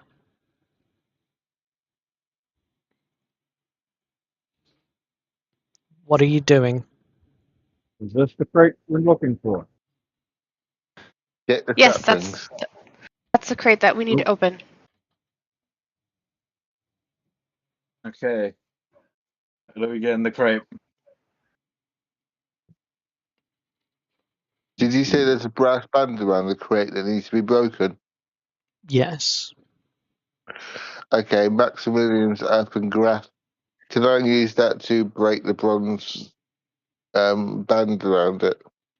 You can indeed. The brass band releases with a quiet snap, and the lid begins to rise. And inside are 12 immaculate tins of Silver Lake jasmine tea, each wrapped in pale silk and stamped with a gold thorn. And for a moment it appears almost tea, illegally imported, perhaps, but still only tea.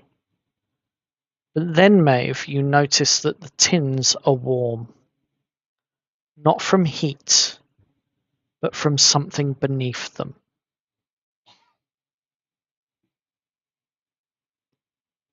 It's never simple.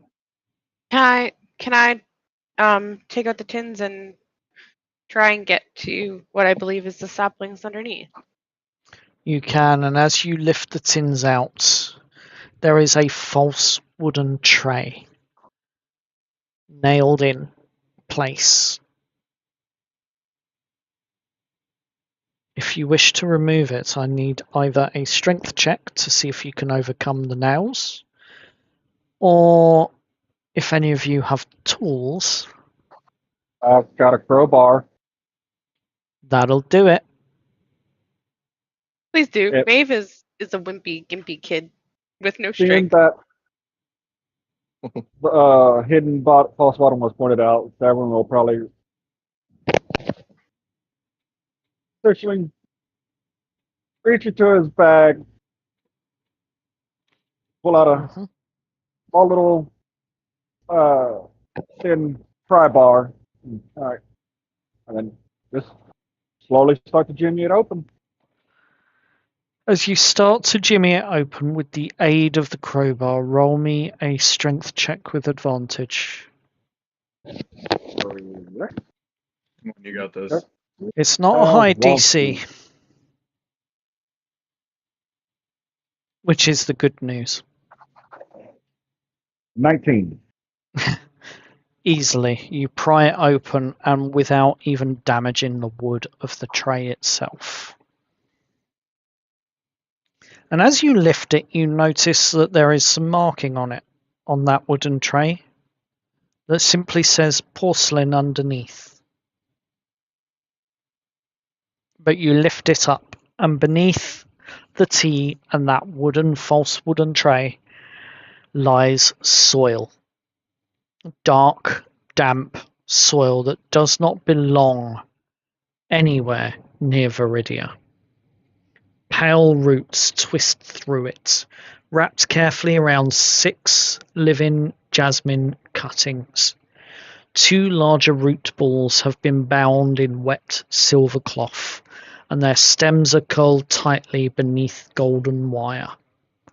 Tiny white buds tremble along the branches, Maeve, as you sense what's going on. And one of them opens as you watch. Can you? Can I quickly use the cloth that I brought, cover them from the heat of the warehouse and of any of the lights around? You can, and as you do so, the one that opens offers a scent that follows, wiping the warehouse entirely from your senses.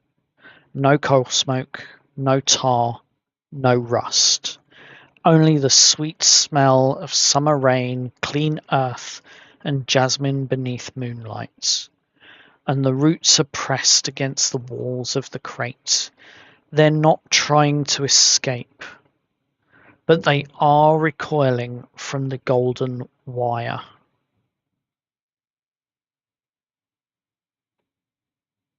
Am I able to collect them into my own containers carefully? You are. Would you like to roll me an Arcana check? Yes. And oh, that was the wrong button. While doing so as well, I would like to speak to them to let them know what is happening. Of course. While she's doing that, I'm going to assume that Kane and the others are going to be working on putting the trace we move back in place. Fair enough. Yeah. I'll allow it. Can I re-roll that? Do you wish to use your... You still have an inspiration, I believe. Yes. You can either use that, or if Turtle wishes, he still has the Archfey interruption available. Wait, what? Did you not read the brief? Not how. For some reason, Metal, you are kind of quiet for me. All I heard was my name and then if he pleases or wishes. I will see if I can turn your volume up a bit more. You still have your inspiration, Maeve, and Turtle still has his Archfey interruption from the coin toss. And I've still got a perfect moment. If Turtle allows that perfect moment. That perfect moment is Turtle's call. I think I'd rather re-roll and use my inspiration. I think that perfect moment should be saved for possibly what's to come. Go for it. If able, I'll use the Archfey interruption. Yeah, I'm just going to stick with my 11. If you would. No. I need help. Say that. We'll use the Archfey then. As you begin to wrap these roots, the root balls and other plants and the young saplings in your own cloth. You smell the sweet smell of lavender cutting through the jasmine. And you begin to see some of that golden wire begin to unravel. And you hear the chuckling of the Archfey giggling away to herself, almost childlike. This golden wire keeps it from growing, from blooming. Let's get rid of that golden wire. And you begin to see the golden wire getting pulled off and vanishing as you begin to wrap each of these root balls that you have.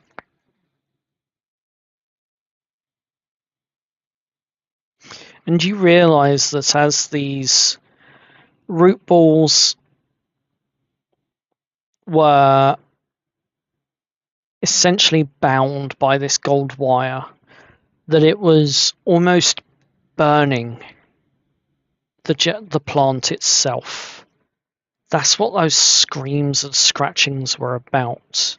And as it's removed, you hear them turn and say, as you wrap it carefully, "Thank you, each and every one of the 6.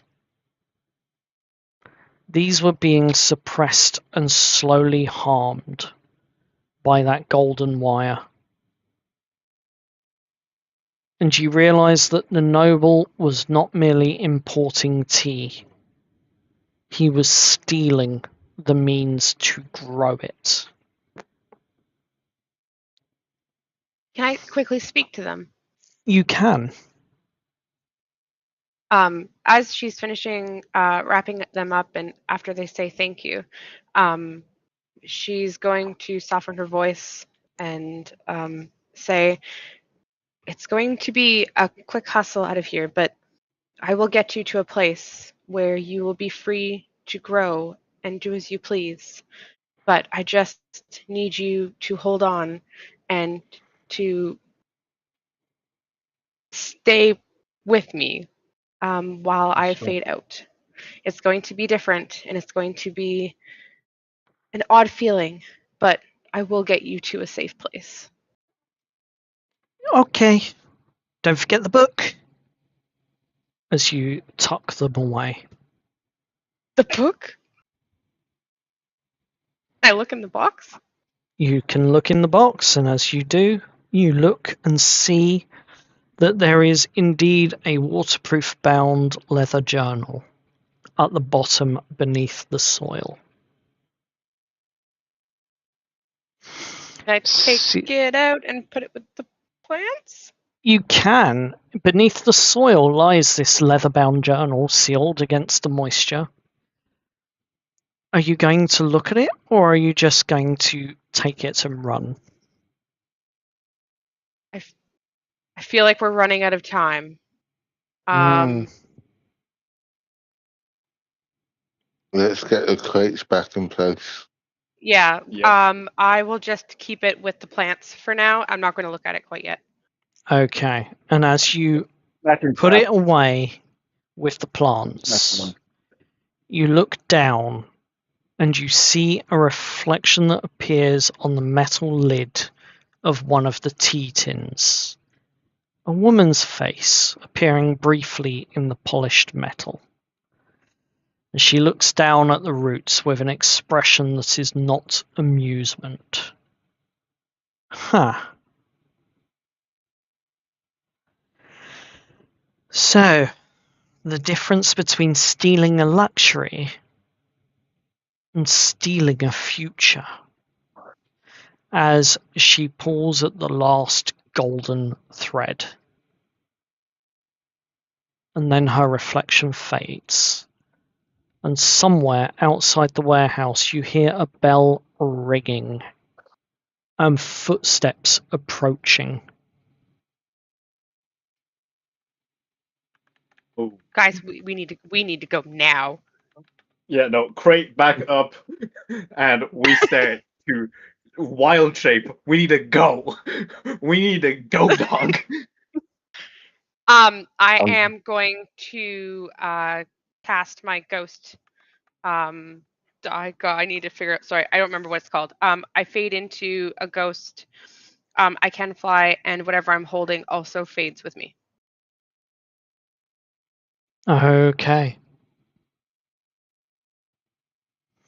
As you fade, I will mark you as hidden on your token. Would we have, as that was going on, put the crates back up where they were?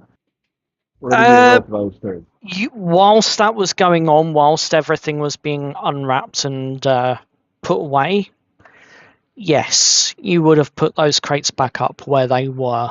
Because the moment Severin would have opened up the crate to remove the false bottom, he would have already been working with the other two to put the crates back. Yeah. Mm-hmm. We're putting everything back where it's supposed to be.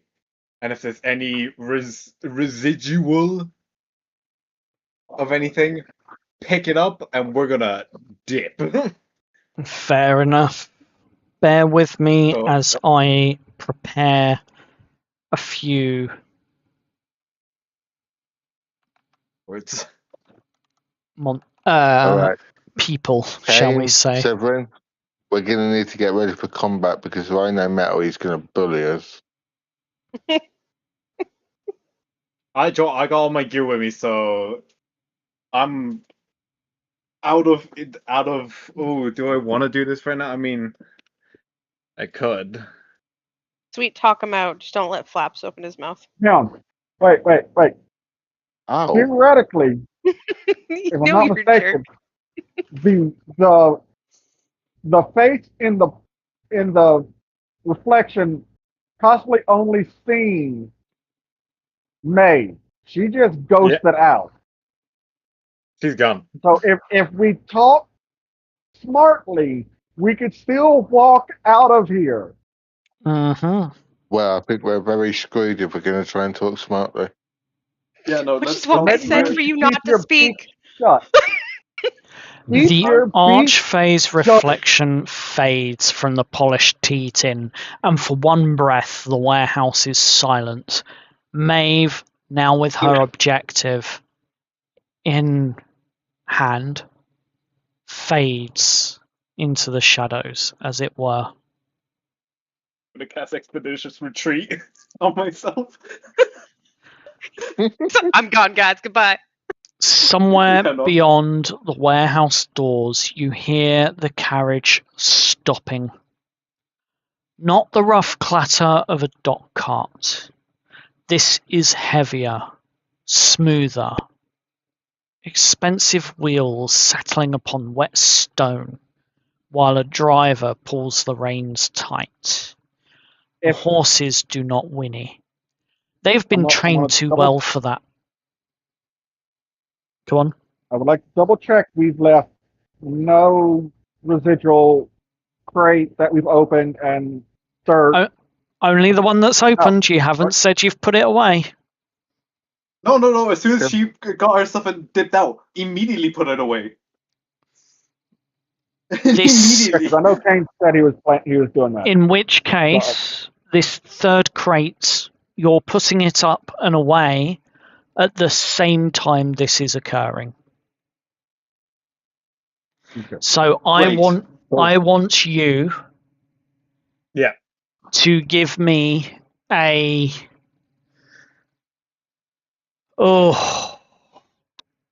this is going to be an athletics check to see if you can stack it up that high quick enough. This is a relatively high DC, I'm afraid. I have a question. If he's Yes. holding it, and I use vortex warp to teleport him into the air a few feet, can he place it on there with no problem and land on his feet? I will allow him an advantage with the athletics check. Wait. Why bother with that? We could just make the bird fly, hover, and place it. He has to lift up that thing. He's got arms and wings, and it's Drop- I'm a, now. wiz- Hmm. I'm a wizard. Putting that out there, my strength is crap. Yeah, no, I think I have the best athletics here, so. I got advantage on it. It's fine. I got advantage on it. Okay, We're gonna be fine. Well, if we do the vortex warp to give you advantage, okay. Now let's go I to the have him bell. on 6. Severin, if it all goes bad, we nick the cart. All right, All right, here we go. you'll. The moment you say you got 24. the thing, 24. 24 does it. Okay. 24. And we're going to get me to do it. Severin essentially weaves the shadows around Kane, and he blinks from existence where he's at, appears at level of the crates with the one he was holding, so that he could place it, and then goes back down. Mm-hmm. Now, let's get to the doors and, I guess, knock to see if we can get out. Yep. We've done our Nope. job. Calm, We have- collect the cool with a little bit of a brisk. We go to the door. Fair enough. As you head towards the door, the horses. Let me continue from where I left off. The horses do not whinny at all. They've been trained too well for that. And you hear a voice sounding outside, calm, male, and accustomed to being obeyed. Open up warehouse 9. The crew hears movement immediately.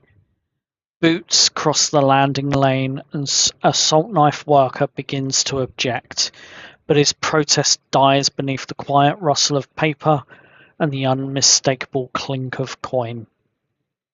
And a second voice answers. The collection was not expected until the second bell. Then you may record it that I have arrived early. And a key enters the main lock. Does not turn, but someone outside tries again, and the noble speaks once more, still perfectly composed. Why is the door secured from within? Beside the open crate, the living jasmine begins to move. Its leaves in its containers that you've got draw inward, and roots tighten around the soil that you've granted it to grow in. Even the plant itself appears to recognize the voice. And from somewhere near the entrance comes a low, mechanical sniff. Then brass claws scrape across the stone. Oh, God. Ahead, I don't to this place, right? you see a head moving beneath the gap at the bottom of the door, drawing in the air. And then it begins scratching. The 8 declared chests still sit undisturbed beneath their sign, and the 9th, rushedly put back on top of the stack that you found it.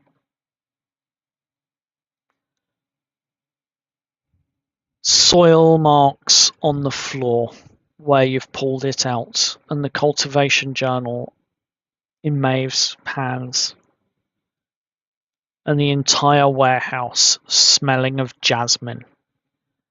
And outside you hear metal striking metal. The noble, it seems, has stopped asking, and the warehouse doors shudder as a locking bar is forced from the other side. Through the widening gap you see a dark coat, immaculate gloves, and a gold thorn pin catching the lamplight, and the noble steps inside. His eyes pass over the warehouse, the empty inspection cage, scattered soil on the floor. And then No, we finally, made sure to clean up. you wouldn't have had enough time to clean up all the soil that fell to the floor. And finally, the eyes settle upon you. The three that can be seen, at least. And his expression does not change.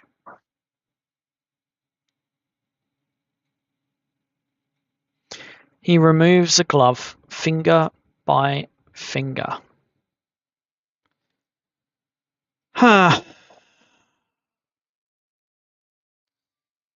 Tell me, good sirs. I understand that you're here on a surprise inspection. Were there any crates that did not appear upon any manifest, perchance?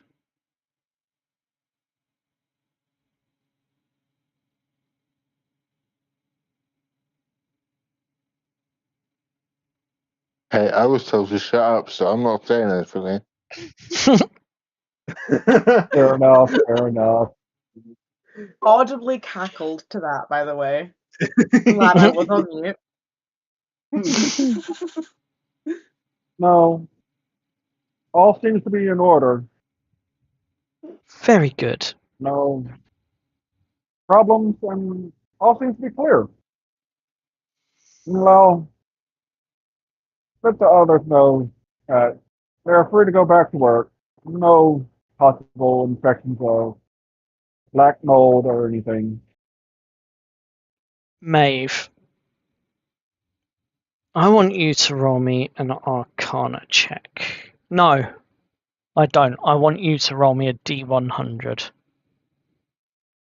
Oh, Oh, not the T100. Am I still close enough to do that? You are.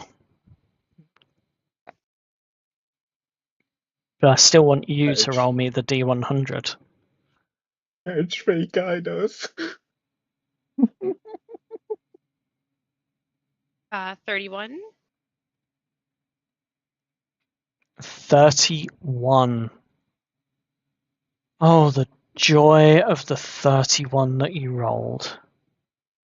No. Hey, what have you done?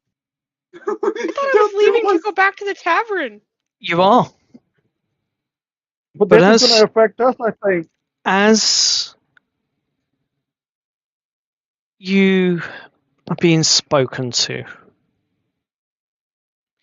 you notice out the corner of your eye whoever remains, which is all of you at the moment. Maeve hasn't yet managed to leave the building. But you notice out the corner of your eye a small piece of paper, probably a cargo note that's normally attached to a box, seemingly drift by just out of sight of the noble at the door. And it slaps itself up against the crate that you opened. Taking a quick glance up at it, it simply reads porcelain crockery. 129 units. oh God. Oh shit. And it seems to be stuck to that very crate.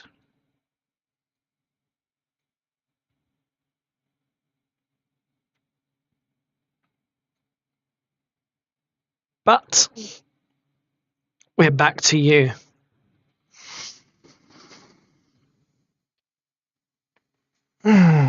Who, me or them? Them. Okay. No, thank you. Let's go. Let's go quickly. Let's. Can we As leave? you I don't think make as you begin to make your way towards the exit, you notice that there are 4 rather burly, probably very well paid Saltknife dockworkers that you, Kane, recognize as 4 members of the Brotherhood. Ah. And they are firmly blocking the exit. Maeve, you are currently hidden and invisible from view. As far as Can I their... just go out the wall? Can you just what, sorry?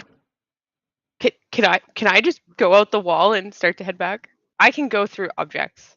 You can indeed. Did I cast a spell on these 4 burly individuals? No, no. No. No, it's not a bad spell. It's not a bad spell. May I cast a spell on these 4 burly individuals? That's your choice. Oh no, Jesus. Okay. That is your choice. I want to cast Jim's glowing coin, to take a coin out of my pocket, to flick it past all 4 of them so it lands behind them so they all turn to look at it. That's so nice. That's a DC save. Wisdom, I assume? Wisdom. Yep, I need wisdom saves from all 4 of them. Very well. Are you going to shove them into the water? No, I'm distracting them so we can get past them. This is why I have expedition retreat on. As soon as there's an opening, I'm gone. These are just flat rolls for the 4 henchmen. So I will do those first. If they got high wisdom, I'm going to scream. First one fails.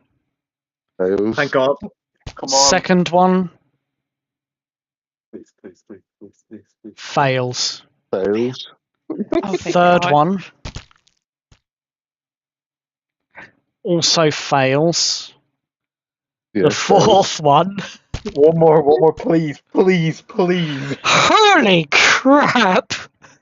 Yes! Yes, because my wisdom save was 15, so they're all going to get completely distracted by the coin as it flies past them. As for the And they will have noble, disadvantage on wisdom, perception checks, and initiative rolls. the noble seems to fail it as well. Yes! All right. No, Wonderful. Brilliant. I love this. This is D&D, ladies and gentlemen. We leave. We don't stay here. We leave. Yep. The moment there's an opening, everyone's going to take it. Yep. Yeah, no, Good I'm night, using action, everything is good. Goodbye. I'm using bonus action dash because of expeditious. I'm using action dash. I'm gone. Okay, you pelt it out of there. Paperwork will be there in 2 weeks. So, as you begin to pelt it out of there, what is your total dash movement? 60 feet? No, 19. Oh, shit. Yeah, you make it past them, Kane, and you are not just past them, but you are literally in front of their now empty carriage with 2 very well-trained horses. Steal the carriage. And you I are... could steal the carriage. You are gone. Severin, what is your movement? Dashing. Movement. If dashing, if it's doubled, it would be 60. 60 feet. My movement is 30 feet. That will put you 30 feet from the carriage.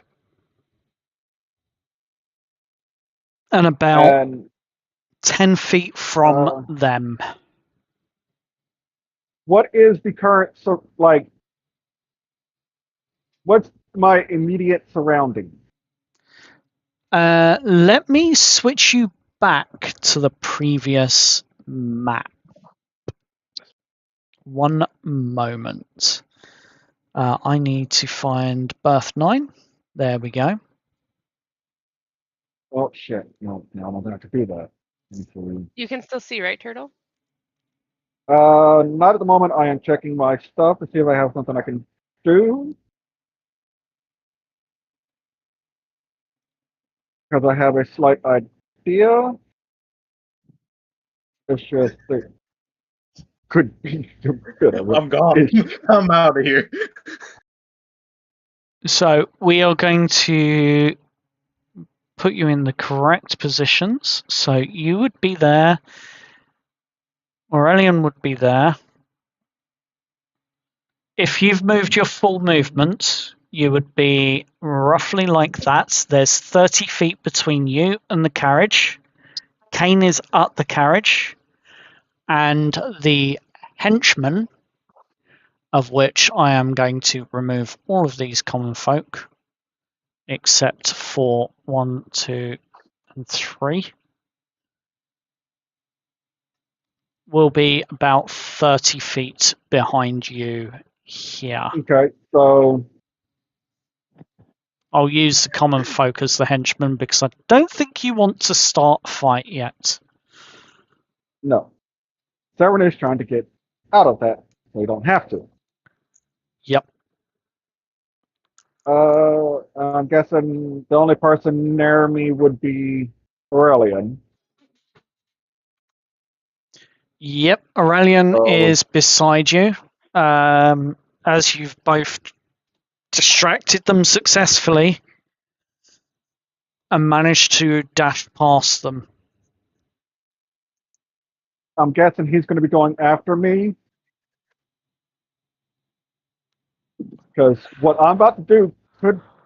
Well, no, never mind. At the moment, I'm you going have to- free movement.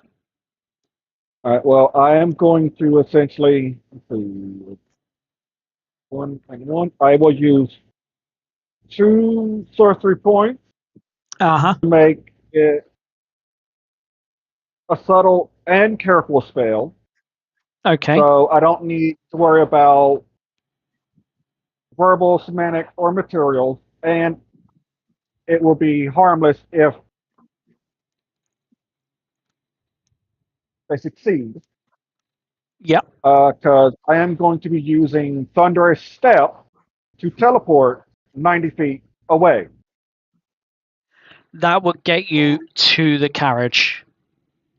You can take Aurelian with you. And anything within 10 feet of where I've just vanished from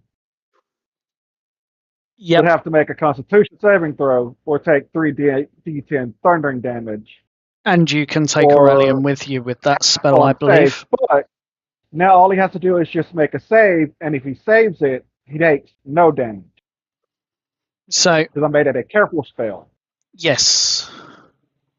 So, Aurelian, I rolled I a need you 5. to make a Constitution save, I believe.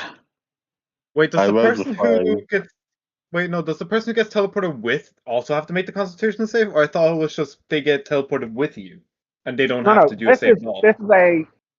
that would be vortex warp. That's but what I this is thought you were teleport- doing. But I can't use vortex warp on myself. Oh, I see. So Wait, no, I'm but- using Thunderous Step to get myself moving. It's just, if I had enemies nearby and we were in combat, that'd be fine. We're trying to avoid combat. So I use Subtle Spell and Yep. Careful Spell I've got it. so that I've got it. That's he fine. will take Aurelian. no damage. Aurelian, Yeah? with that con save, you do take damage, unfortunately. No, I Roll thought I might. save. He Wait. failed. I got a Hold 5. So please roll the damage.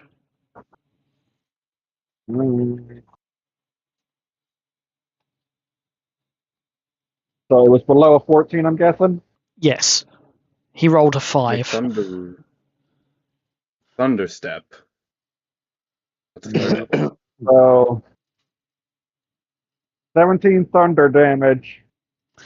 So, Aurelian, as you take Mhm. this 17 points of thunder damage. Yep. And then you dash, you make it to within 30 feet of the carriage, but you're also still 30 feet from the rather large group of 4 Saltknife dockyard workers that have been paid for these members of the Brotherhood.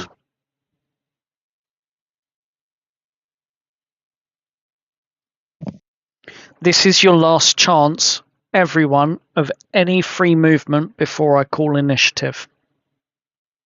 Maeve, Is it you're my turn gone. to move yet? Yes, that's what I'm saying. You're in free movement at the moment. Right. How heavy are you, Severin? He's 30 foot ahead of you and standing by the carriage. You're 30 foot behind him. Right. Well, How heavy is that. he? Why? I'm asking how heavy he is. Well, hang on. We'll see if we can. Unless it's all right to try and clear them. Because I didn't fully read it. Apparently, I'm being told that Thunderstep can Yeah, take no, someone with them. Thunderstep, you take a person with you. It's a third level spell. It's a third level, not third level, yeah, third level spell. You can take one, you and one willing creature of this either same size or someone smaller with you. Ah, okay. Yeah, I That's use the spell a lot. Don't I know of? I tend to read to just get the key information, as in saves, damage, and then I stop. So that's on me. Okay, let's get back into the game, please. Rules are rules, and you made your choice. We are not Yeah, retconning this. Yeah. Right. So how far am I from the carriage? You are 30 feet from the carriage. You are also 30 feet from the Saltknife Dockyard Brotherhood. And how far is Severin from the carriage? He is next to the carriage with Kane. It is Right, there on okay, the map I'm in front of you. All right. I'm going to signal for them to get on the carriage, and I'm going to action dash to the carriage.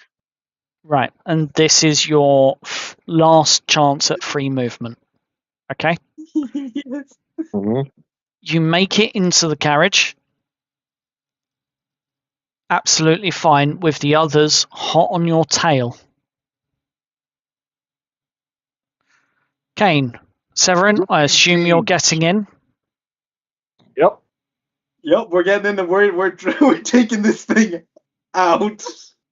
Okay. GTA in this. Yeah, we are First of GTAing all- this. First of all, I need you, whoever's driving, to make me an animal handling check.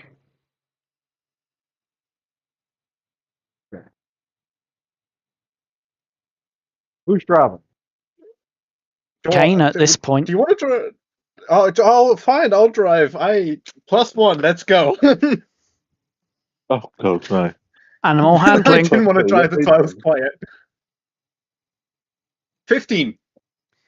You manage to pick up the reins and crack the reins like a whip in order to drive the horses forwards, and you begin to move. The others have caught up with the carriage for a brief moment, and they are going to roll their strength checks, which is a +2. There are 2 of them.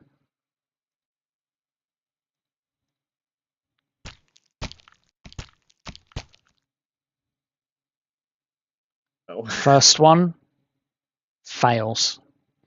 Second one tries to grab the carriage. Oh, for fuck's sakes. And fails. Hey! The carriage moves free, and the horses start picking up the pace, leaving the noble and the others behind. You're moving at quite a speed through the city streets of Veridia.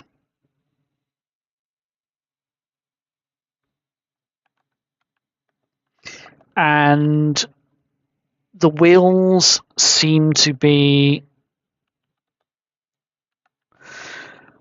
how should we say it? The wheels seem to be really smooth on these cobblestones, almost like it's softened somehow, like there's some form of suspension on this carriage, stopping it from bouncing about too much. And unfortunately, as you are driving at speed, and I am taking notes as I write this down because this was unexpected. I've had to rip up what I had planned.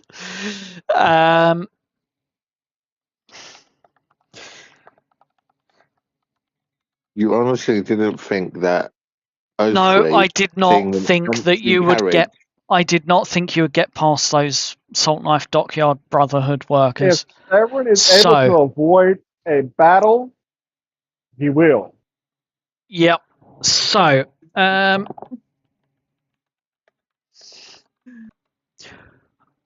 spell Especially is if they look broken. much stronger than Glowing him. coin. Huh? what? What did you say? Who? Flaps. What did he say? I said Jim's glowing coin is a very broken spell. Yeah. Yep. Yeah.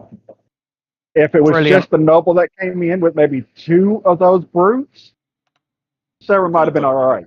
But 4 of them? No. No.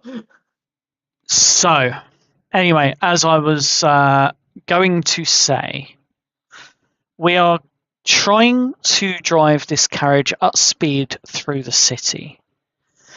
And eventually you hear, as you drive off, the warehouse erupting behind you where these saltyard dockers were. The shout that they give out becomes 3.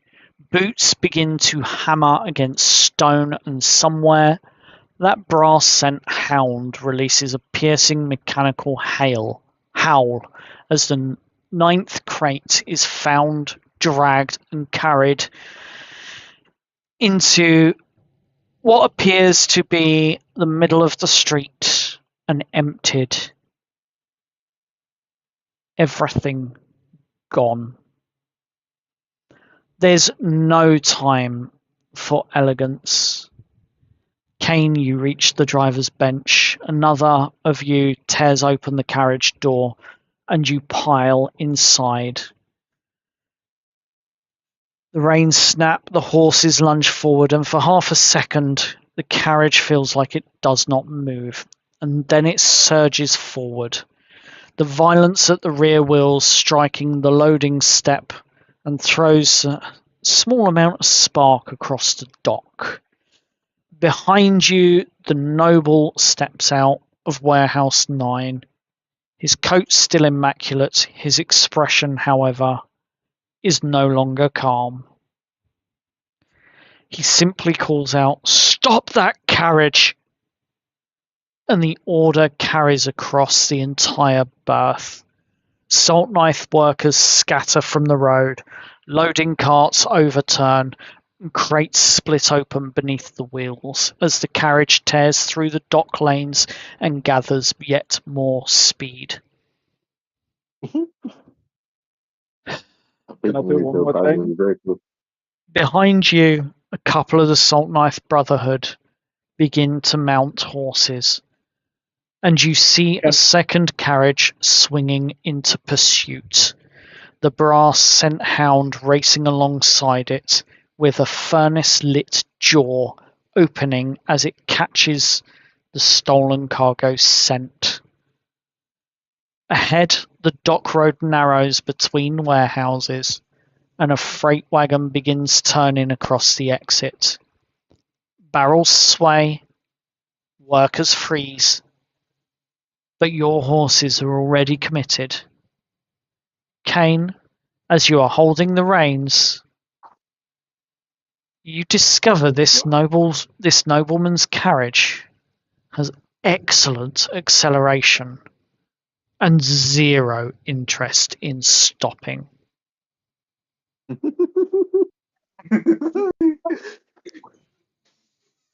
I think we should jump out of the vehicle. Mock would do. No. Ahead of you, a heavy cargo wagon is being rolled into place to block most of the dock exit, while the workers, the Saltknife Brotherhood, begin to roll barrels across the remaining gap. Ahead, let me finish. Sorry.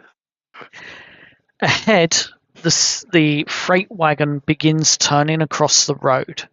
Its cargo stacked high with barrels chained together and swaying dangerously. An assault knife foreman sees the carriage approaching. His eyes widen. "Stop that!" The rest disappears beneath the roar of the wheels. So, I need you, Kane, as the driver, to give me one of the following: animal handling, athletics, persuasion or intimidation, water or wind magic, or ranged attack. You can choose one of these to affect the scenario that you are heading into. Okay. Right. So there's a bunch No of barrels, and there's a big car in front of us. Mm-hmm. Persuasion, intimidation, water magic. Water magic. You know what? I have. Yeah, I'm gonna use water magic. Okay, what are you going to do, and how are you going to use the water magic in this scene?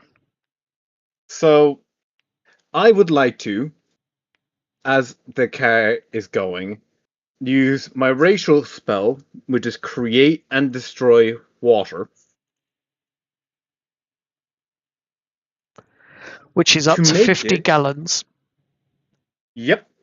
To make it so that I can wash away and move to any part of the street, move the obstacles that is in our way, even if it's just a narrow gap which we can squeeze through. Fair enough. And you cast, indeed you do, create water. And 50 gallons begin to pour, washing those barrels to one side, shifting the wagon ever so slightly to create a gap. Inside the carriage, what are you doing? How do you wish to assist? Or what do you wish to do? In the carriage, is there a window to see out the back? Yes. Can I see the wagon that is chasing us? Yes. Is there only one person in the shotgun, There or are is there two? There are 2 horses with Saltknife Dockyard workers on top of them, riding them. There is the brass scent hound that is furnace lit and running beside the carriage. And then there is the carriage itself, which is being driven by one of the other Dockyard Brotherhoods, the Saltknife Dockyard Brotherhood workers. And the noble is sitting upon the front seat next to him.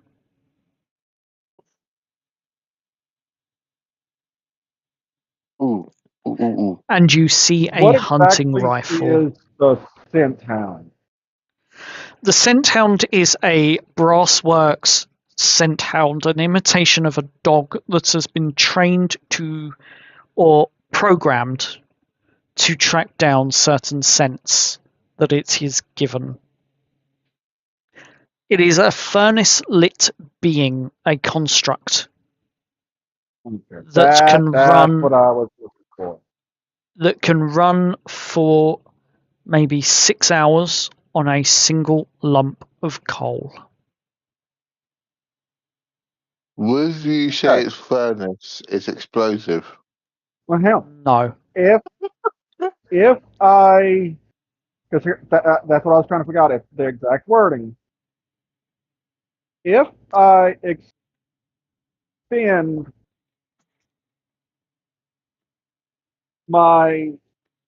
or 2 more of my sorcery points Yes. to essentially make this a careful spell, can I prevent the whole need of it being a creature to vortex warp this Centown into the water? I would say at this point the distance would be too great for you to vortex warp it into the I water. wasn't sure if we were running nearby, like the water But docks or anything. but looking around, you could probably do something else with it if you wanted to. Okay.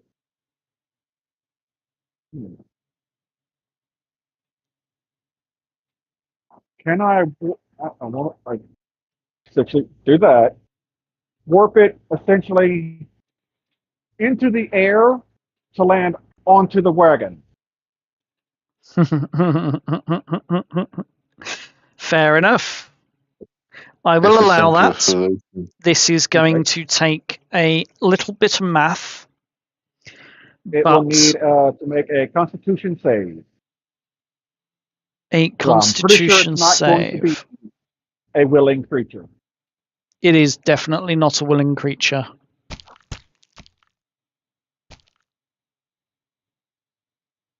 This is so chaotic.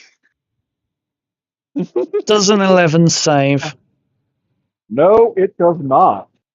Okay, I would like you to roll me a D100. The DM did say he Alrighty. wanted us to bring the chaos. Heart of the dice, heart of the dice.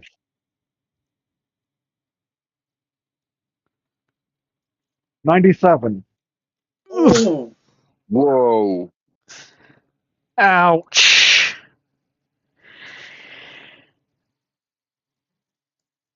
Well, it's certainly not good for the furnace-lit dog, but it falls behind the carriage rather than on top of it and shatters. That's fine. That's fine. Got that thing off of our tails. So, Flaps, what are you doing? Birdburn, you got anything that Okay. can help out? Yes. So you said we're being pursued by 2 carriages. Nope, Two you'll be. men on horses and a carriage. Yep. Okay. Is the carriage ahead of the horses? No, I Nope, think the carriage is horses are behind the ahead. horses. Okay. I'm going to aim a firebolt at the carriage, at the one of the wheels of the carriage, to hopefully cause it to explode and dramatically crash up the length of the alleyway. Fair enough. Give it a Oh. shot. Okay. Firebolt. That's the 7 to hit. Come on. That's an 18 hit. An 18 does hit. Roll your damage, please. 2d10 fire damage. Oh, come on. 6 fire damage. As you shoot your firebolt at the carriage, it does indeed hit the wheel. It doesn't give the same dramatic effect you were hoping for. It cinders slightly, burns a little bit, and then, because of how fast the carriage is moving in pursuit, the flame just fizzles out, dealing a minor burn and a little bit of searing to the wood of the wheel.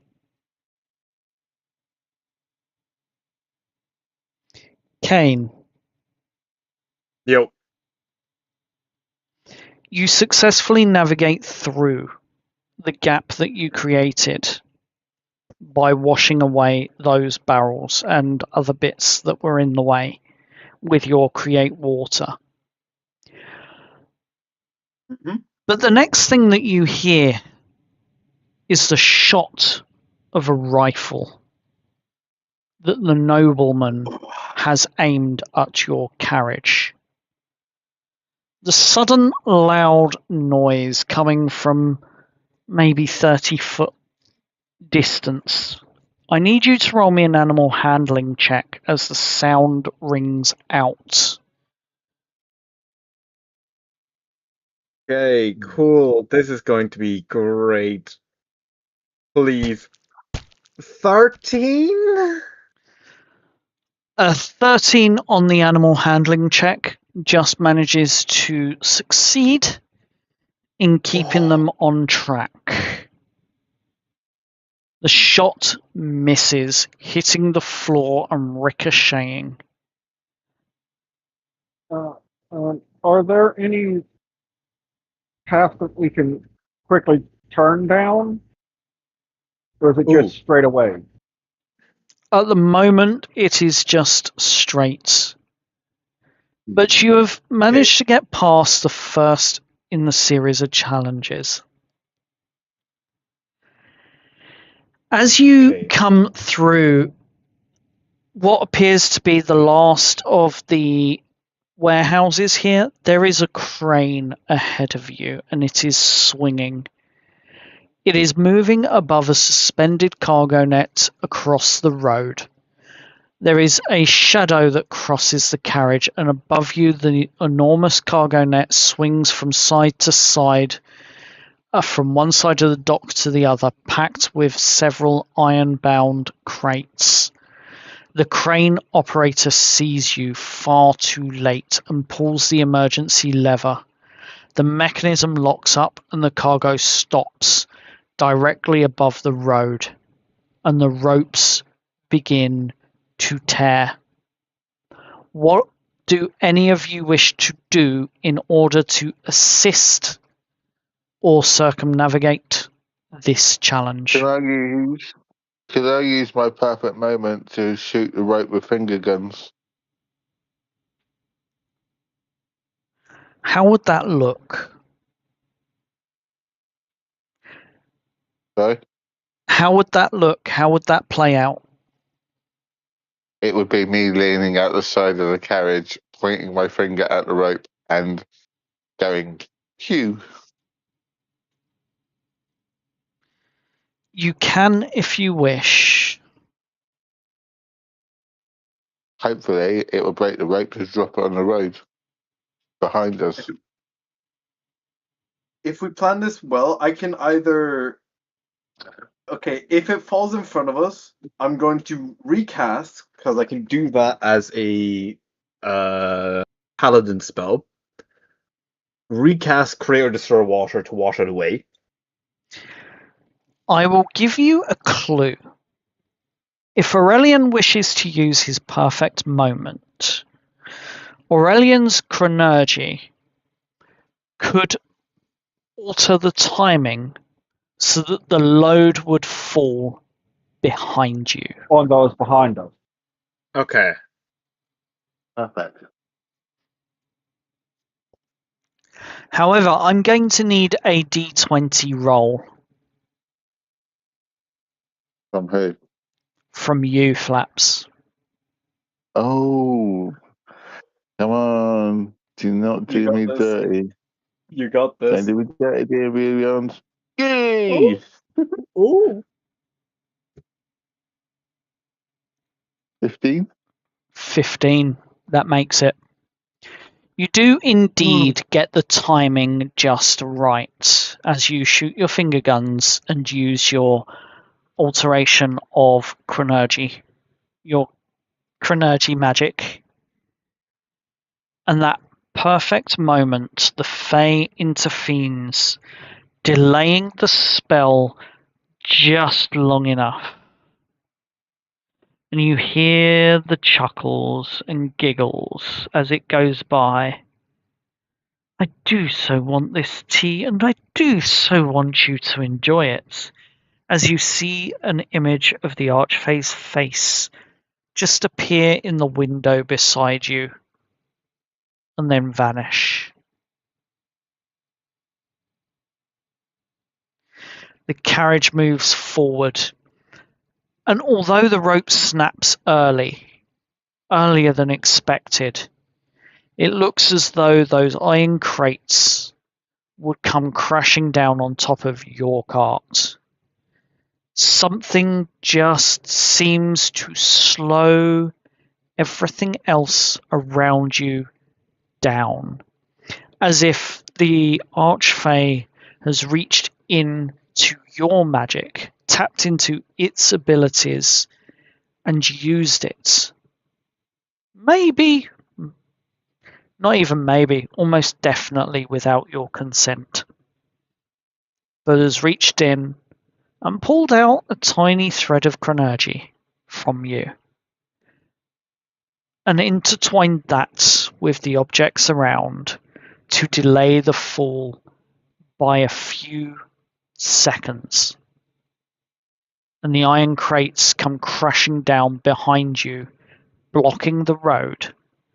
And you see one of the dockyard workers on horses manage to jump over the spillage in the road, but you see the carriage with the noble on it crash straight into them and come to a grinding halt.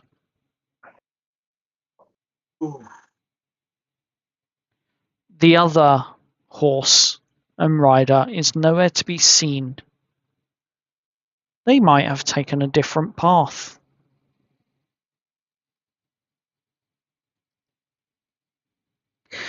But as you continue on, the horses do eventually fall back as they meet up again behind you, but you're moving too quickly at this point in time.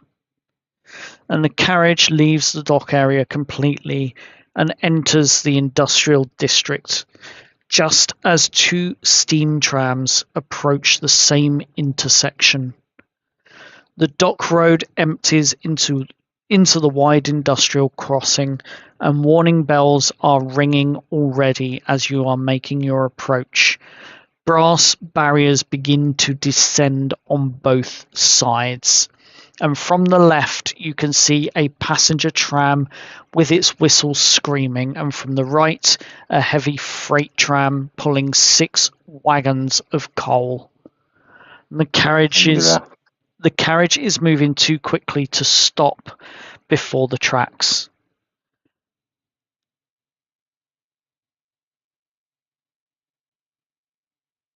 Okay. What do you wish to do?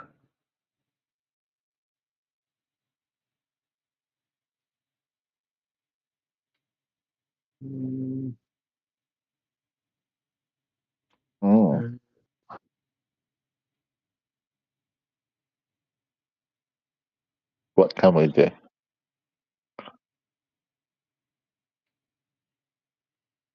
I have an idea. Go on. Mhm. If I cast Vortex Warp at 3rd level, which is the highest I can go, can I essentially take all of us with the wagon on the opposite side of what might be impeding us? So you're And going to attempt to vortex warp the wagon. and us on it along with the horses.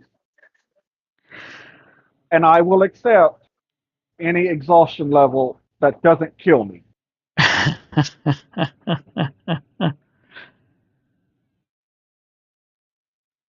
I would like you to roll me a D100 then.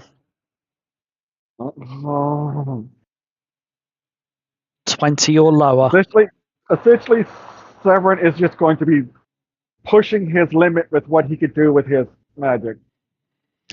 20 or lower. We have brain hemorrhage.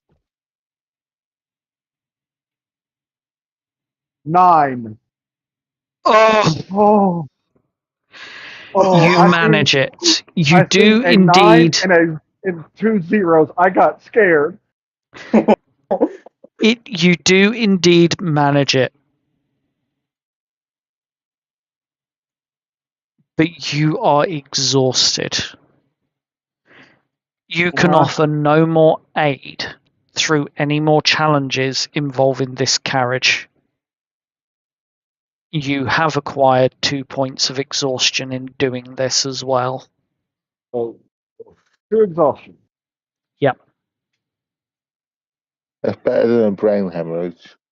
Yeah. Yup. Fortunately, there is only one more challenge. So everyone's going to essentially have his hand on the wagon, and you see he would have had, as it was going through he would have rolled up his sleeves. The dark skin of his hands, the pitch black, it start to seem to come to life as if being taken over by shadows itself. And he just essentially strains, and everyone just for a moment just sees pitch black before getting light back to them as they've been relocated from where they were to now where they're at. And someone goes, that's the best I could do, and just falls against the wall and is now kind of resting. Yeah. Oh, We've got God, that one hurt. As the carriage continues through the city of Veridia with the streets beneath you pounding hard, the 2 trams have crossed each other's paths, the brass has lifted back up. You're finding it difficult to slow down, knowing that you've lost them, but you're still finding it very difficult to slow these horses down. They were built to run, they were built to sprint, and once they start, they do not stop. You sense that there is something arcane, something unnatural about these steeds that you have. And ahead of you, part of your journey back to the Clockwork Cadaver crosses over the river, and there is a bridge ahead. Streets opening up onto the canals. The bridge bells are ringing as the central roadway begins to lift to allow a river barge beneath it. Pedestrians are running for the edges, as they always do, to watch the sights of the boats going past and under. The gap between the bridge and the far bank widens with each second. There is no time to turn. The horses see the rising bridge, and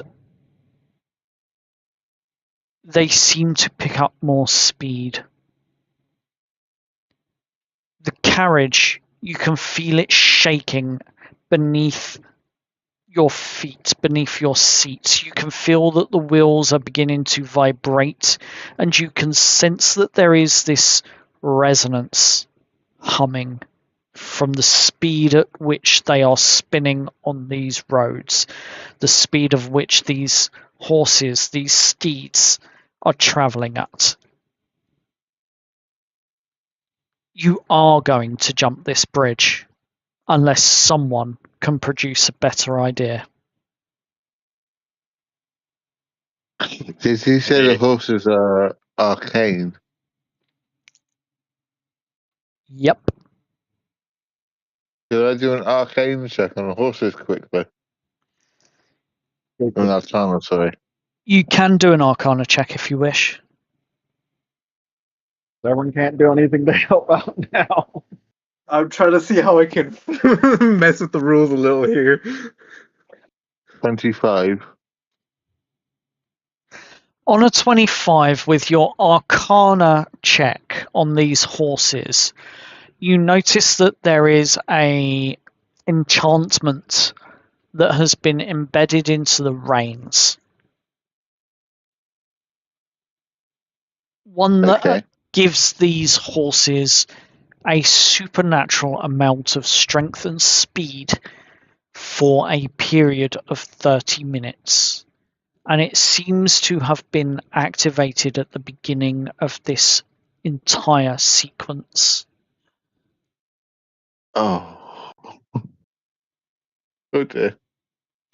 With a 25, you do feel, as you're looking through the front, there might be more that this can offer that would cut the amount of time of which it lasts for, but might give the horses an extra boost. But it would be at the risk of the horses collapsing once the enchantment ends. It's a risk we have to take, otherwise we're going to crash through the bridge and not go over it. So I'd like to see if I can activate the extra boost to get them clear the bridge. Yeah. Or okay. Okay. I'm You pressing are- a NOS. First of all, you are in the carriage, Yeah. and it is Kane that is directing these horses. Right, I'm going to stick my head out the window and shout it at him. Shout the exact right I words. will give you Hit the 6 mark. words. Oh my god. 6 words.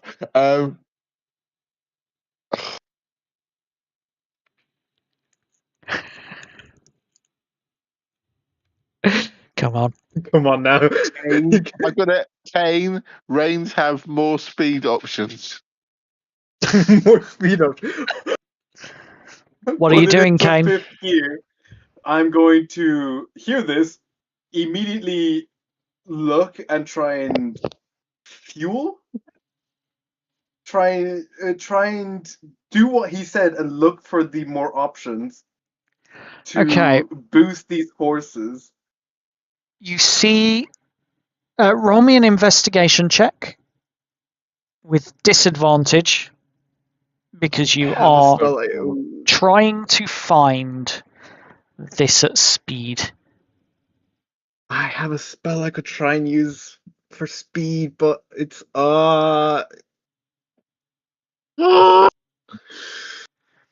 You feel the runes in the reins beneath your thumbs. Do you know Abyssal? I do not know Abyss. I know Common and Primordial. Primordial might give you a rough idea, but Abyssal would be ideal. But you feel in the reins some carved runes. One of them is they're both abyssal, but from what you can tell, they are definitely speed up and slow down. But you can't, with your primordial knowledge, pinpoint which is which. So I have to guess. Yep. Great. You have one chance. 50-50 chance. Left 50-50 chance. or right as you crack the whip of the reins Speed up, once more. or we die. Which, from what I've seen, now, Uh-huh. little memory thing here, right? From what I've seen, from the driver of the carriage, and from what position the reins were put down, Yep. could I determine which one is speed up and slow down from dominant side to non-dominant side?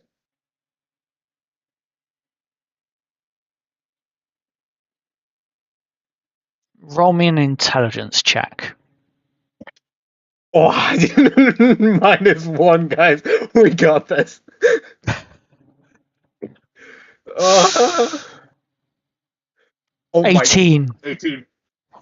Indeed, you get a sense from the position of the reins when you pick them up and all the rest of it. You get a sense that the right hand should be speed up. Cool. I'm going to start imbuing magic into the right hand, and at the last possible moment, if it looks like we're not making it with speed-wise, I'm going to cast Expeditious Retreat to double movement. You can't do that on the carriage. I know I can't, but I'm gonna try and do it on a horse, like cast, if that makes sense, As you for just a moment. stroke the rune on the reins, it does indeed speed up the horses. Cool. It imbues them with a blast of energy. They appear to be in pain, but they obey. You make your jump over the bridge. And I've not been rolling great, guys. I believe I can fly. So do these horses at the moment. That Well- also audibly made me chuckle. Still here, guys. Well, one of them believes that they can fly. The other one is doing it in protest. And you can tell that it's not going to be a good landing. I'm going to tuck my head between my knees and kiss my backside goodbye in the back of the carriage. As the carriage makes it over the gap that's ever widening, you manage to hit it at the perfect angle. But the landing on the other side has one of the horses collapse as its knee and leg breaks, snapping in half. The carriage comes to a grinding halt, reluctantly, and the second horse that is still standing collapses as the energy dissipates from it. Well, I'm gonna heal the horse quickly. I'm gonna heal the horse that has the broken leg with my lay on hand. Okay, Yeah. you cast your lay on hands and you heal the horse. And for a moment it seems thankful, and then it passes out. Not dead, just unconscious. Yeah. I was going to shoot the horse. And as you look up, you realise you're only a few roads away from the Clockwork Cadaver. Maeve, Back to home base. as you escaped from the docks with your shadow magic, your shade magic, I should say, slipping through the walls unseen for the most part,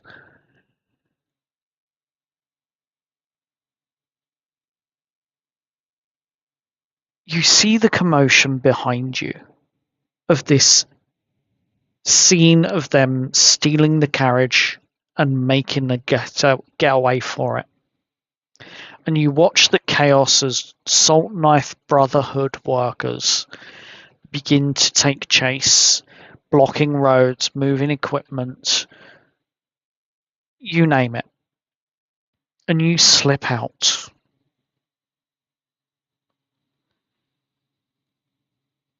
And you begin to walk calmly back to the Clockwork Cadaver.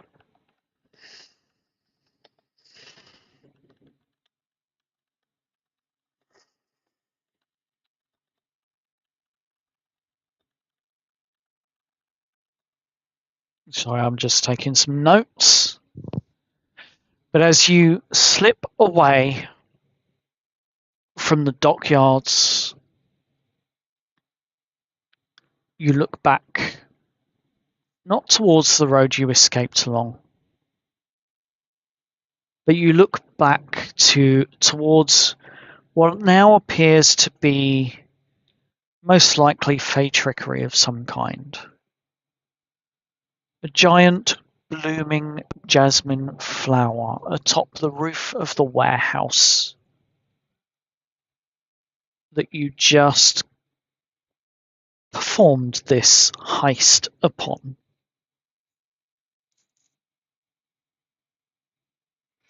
And you feel one of the rescued cuttings in your coat, as it were, pushing its pale roots through the broken sides of the cloth that wasn't quite wrapped fully tight.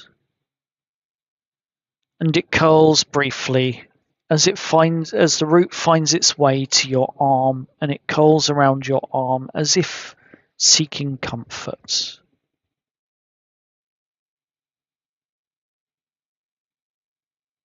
And you hear a voice. Get back to the cadaver. Keep it alive.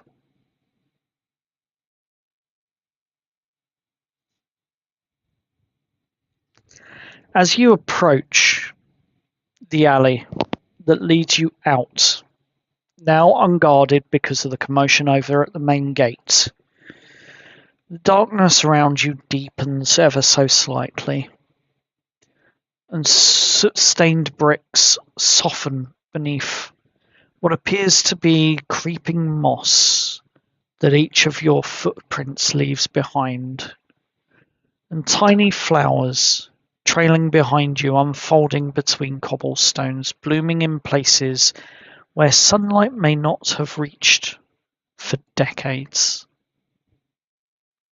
And the air around you changes. Smoke becomes rain. Hot metal suddenly smells like wet bark. And somewhere beyond the shadows, an unseen bird begins to sing. And you move 1 foot into the darkness. Your outline blurs, not vanishing, but becoming something the city can no longer quite hold. And for a moment, there are 2 versions of you. A woman standing in Veridia, and the second a figure walking beneath ancient trees, silver moonlight catching upon your hair. And the 2 shadows overlap. The forest takes precedence.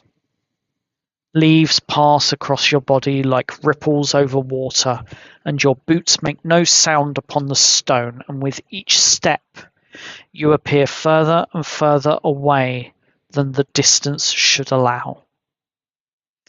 But just before you disappear, you hear the woman's voice whispering from somewhere amongst the branches. Come along, little wanderer. As you take one final step, and the darkness folds around you.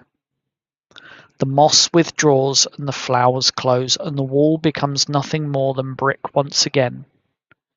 And all that remains is a single jasmine petal resting upon the cobblestones in front of you, fresh, white, and untouched by Veridia's soot. You are gone. Not hidden, not invisible. Just simply somewhere the city cannot follow. As you make your way back to the Clockwork Cadaver.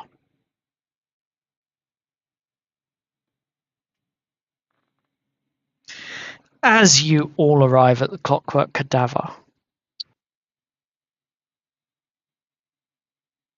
first it's the carriage, and then Maeve, maybe 10 minutes behind. And it becomes quite apparent there are a few patrons here tonight. But there is a rather odd-looking patron, in particular, talking to Lillian. And as you enter, Lou, would you like to describe what they see? You see a rather pale woman with long, straight, jet black hair and ethereal type features. She isn't your standard beauty, but is definitely very eye-catching for her looks, and not ugly by any means. and her posture is quite confident, almost flirtatious, as she is talking, and she speaks with her hands quite a bit.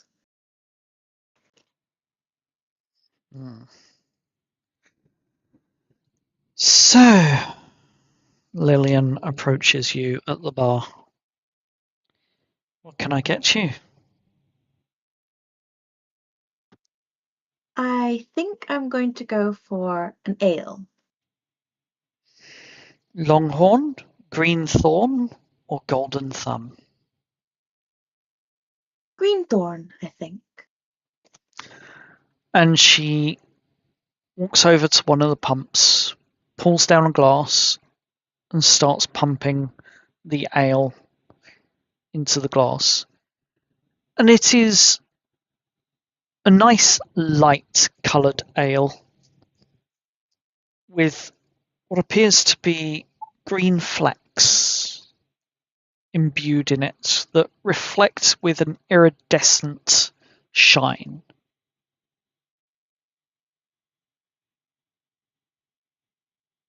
Popular drink tonight, as you've seen a couple of the other patrons asking for it. And she puts it down on the bar in front of you. Well, that'll be 2 copper.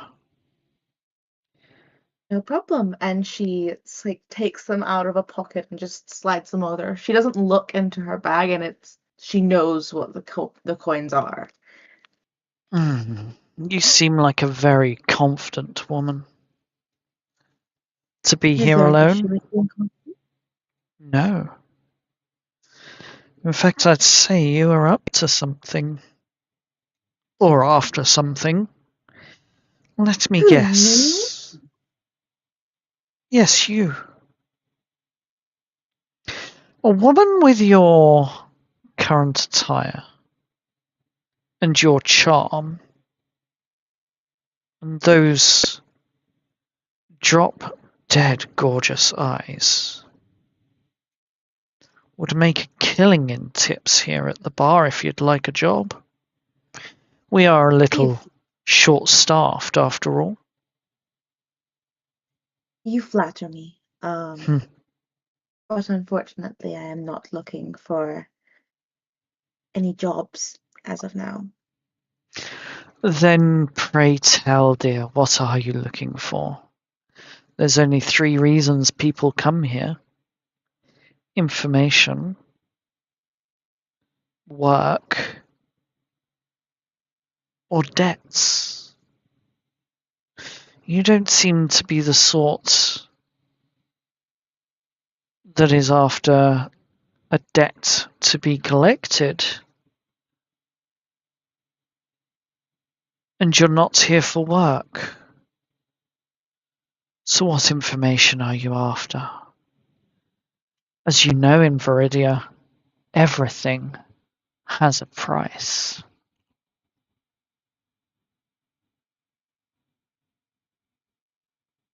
I'm just people watching for now. Well, within these walls, you can people watch all you like, and no one will ever know that you are here other than when you walk in and walk out. No one will ever know what you do whilst you're here, what you say, what you speak, except for those you speak to. And I think, dear, there's a bit more to you than meets the eye. And as she says that, she looks up. Ah, the heroes of the hour have arrived. Come join us at the bar. And keep your secrets tight, she says as she gives you a wink. Lou. Sienna turns and smiles at the people that are walking in, curious as to who the heroes could be. Hmm. I'll go ahead and start first. So, how many besides Sienna? How many other people are in the There's, bar? I would say there's a Any? few dotted about. All right, so I'm gonna do it as he's still trying to maintain it. She would see a severely distressed and seemed like overly worked human male with auburn hair just walk by, put his hand up, and then immediately heads to the back where he's going to go vomit and try to clean up because he is probably slightly bleeding and exhausted. Yep. So that's where he's going to be for a bit so the others can come in and I'll have him properly brought back in. Fair enough. Let's put you out the way then. Kane, what does Sienna see?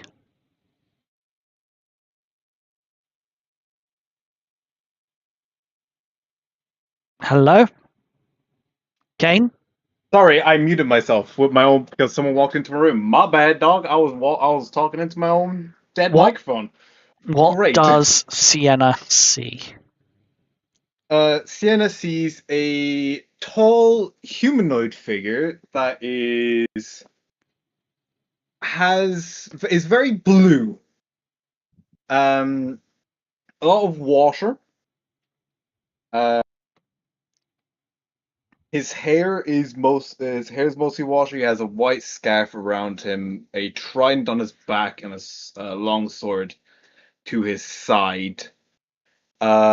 In breastplate armor with dockhand attire,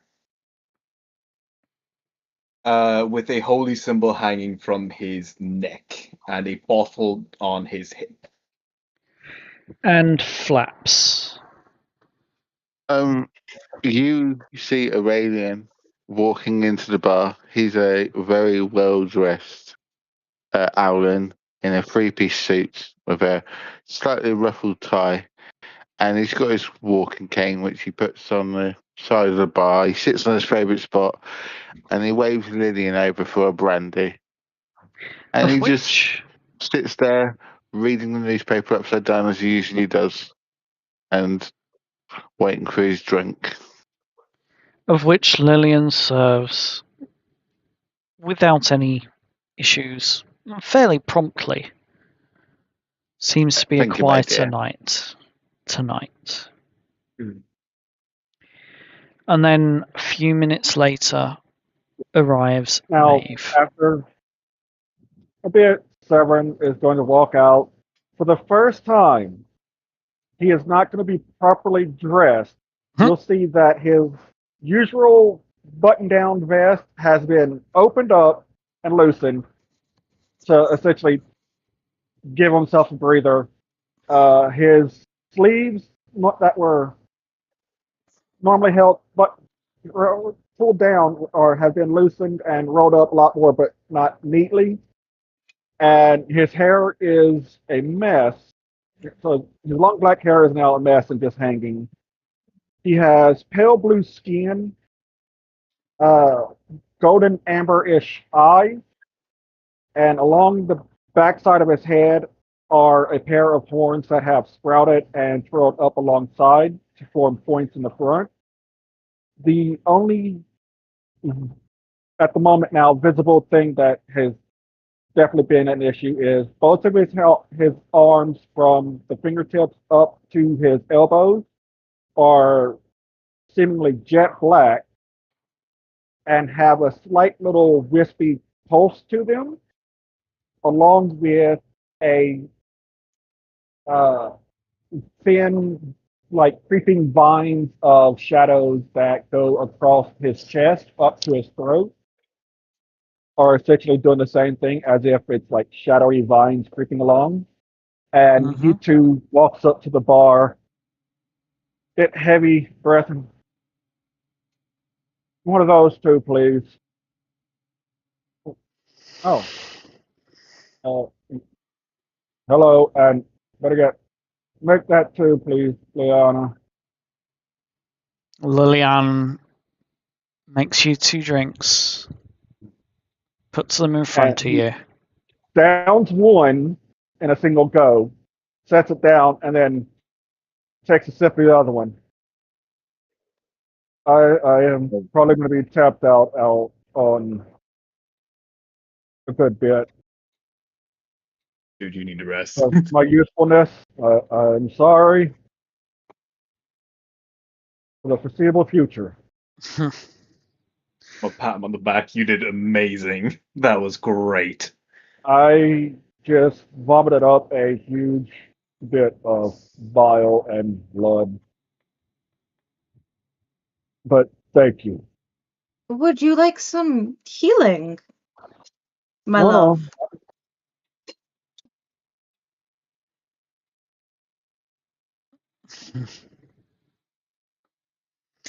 Darling, I don't If think you there's are sure, it would anything. be no bother. I don't think there's anything that could ever heal this lot. Oh, wait. Hey! As as Severin and as me, you got me stumped for a bit with the my love.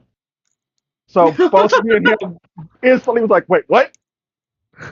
So officially Severin was like, no, I, I don't think I'm harmed. It's just severely tired. But Exhaustion. thank you for Yeah. the offer. I was going to look up for my upside down paper. But it was rather fun afternoon's excitement. Where's Maeve? Maeve walks in. And as Maeve walks in, Lillian looks up. What does Sienna and Lillian see as you walk in, Maeve? To the rest of the group who know, and I've seen her recently, she looks more whiter than the ghost that she really was a couple minutes ago before they departed. To the other two, they see Maeve. To Sienna, she's a girl who doesn't belong in the place where she currently is. Her outfit is that of the forest, in a city full of brass. However, as friendly as Maeve is 90% of the time, this time as she walks in, she offers a quick half smile and she actually goes directly downstairs without a word into the spot that Lillian had given her to um, have as her own to for her growing of things.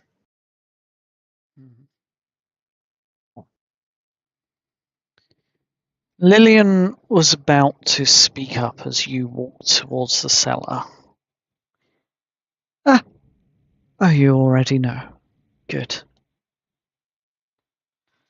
I'm glad someone here listens. Without my even speaking. Huh?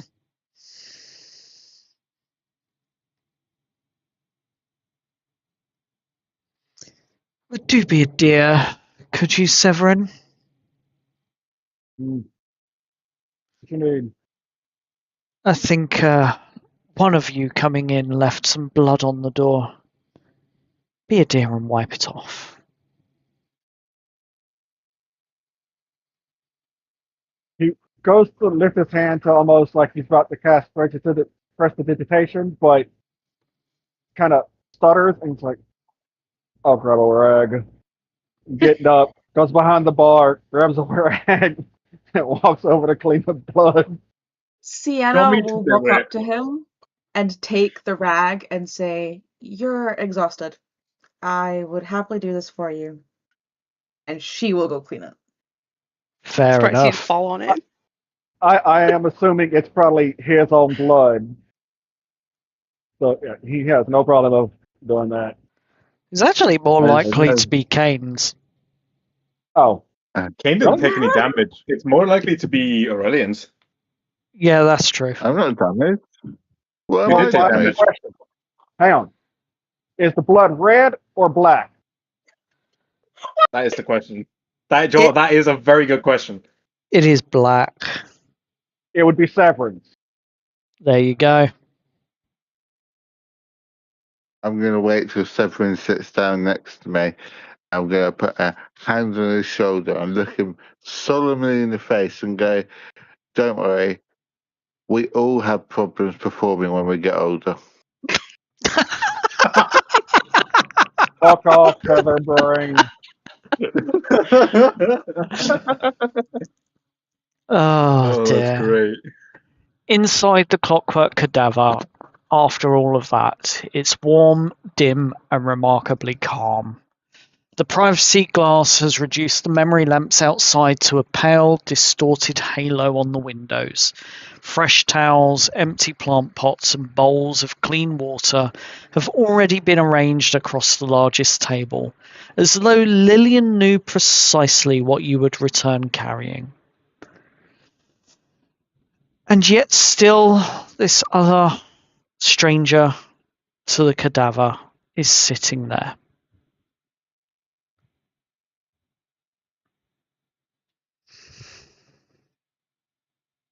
Lillian moves behind the bar and begins to lay out additional cups. Well, darlings, while you were committing horticultural grand larceny, she says, we acquired a visitor. And her eyes settle upon you, Sienna. I'm She going to does like that assume this little is finger wave where she puts her hand up and just moves her fingers. Uh-huh. Sarah's just going to essentially have a hand up as well with the finger pointing as he goes. I'm going to assume this is the new person you referred to the other day. Perhaps it would be more accurate to say she acquired us. Fired us. I'm going to look at her over the top of my upside down paper while looking through my half moon spectacles at her.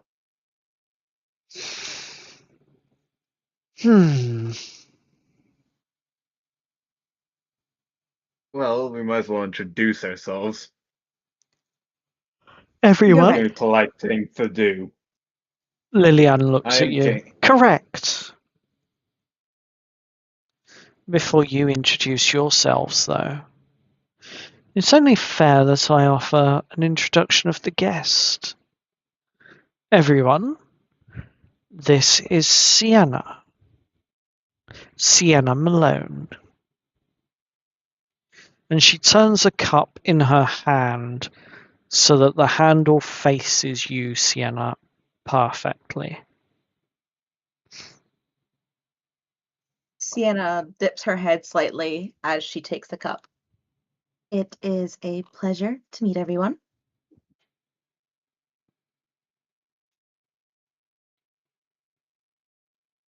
Well, it is a wonderful pleasure to meet you. I'm Kane. Gonna nudge Severin to speak. Well, Severin, it's a pleasure. Normally, I'm a little bit more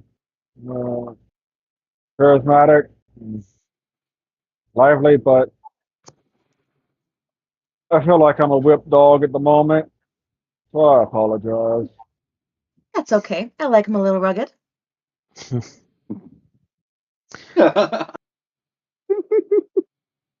Yep, that's what I was expecting to happen. Take another swig of his whiskey.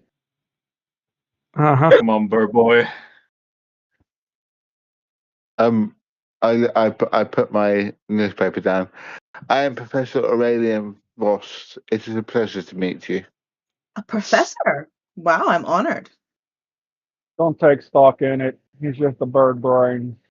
Yep. I'm sure At you're least- smart and to give you credit. At least in my old age, Severin, I can still perform. Sienna said kind your of giggles mother last behind her hand. Well, if I recall, you were the one who was lagging behind the entire time. Me? Yeah, you almost knocked over a whole cabinet. So, A Eh? cabinet? Oh, don't worry Hey, about worry them, about it. darling. They seem like Oh, an interesting bunch. It's about this point in time that Maeve comes back up from the cellar, rejoining the group, complete with the leather-bound book. And Yep, there is the last one that I have not been introduced to. this is Maeve. She's our horticultural expert. Maeve, it is a pleasure. I am Sienna. Welcome to our Lillian's humble abode. Oh no, darling, it's yours. It's your name on the Now, place. in order for this place to be part of me, we need to do some serious decoration.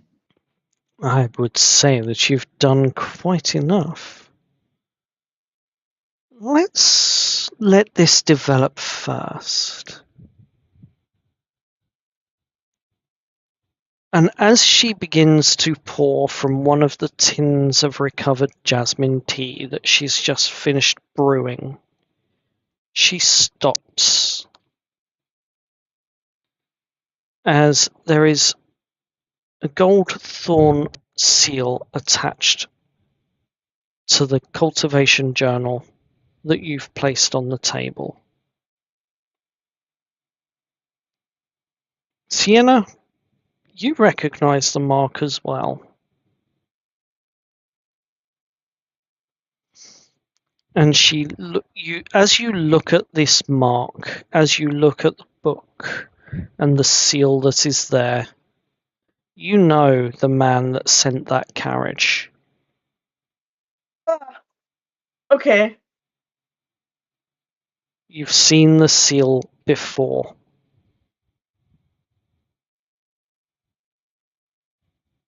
Cool. So cool.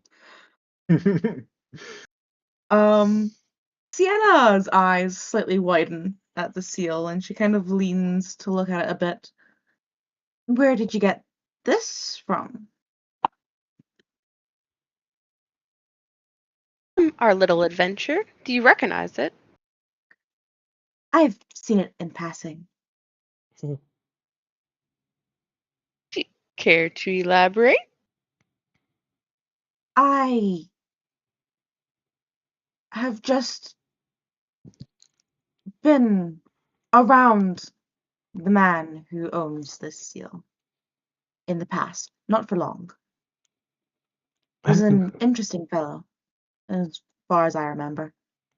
Very interesting. So, Sienna, darling, you know who the noble benefactor is? Is The he a one that friend we've or a foe to just you? burned. Oh, he's in town. Of course he is. He's the one that's trying to buy out the corruption in this town and make it his own. Of course. How natural for him.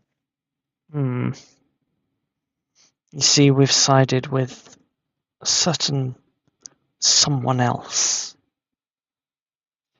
And we're going to turn the city into a garden.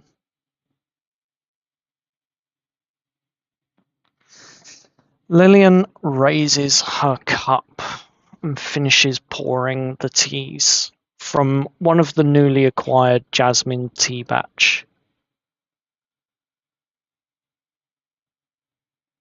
And you all hear it from within the confines of the Clockwork Cadaver.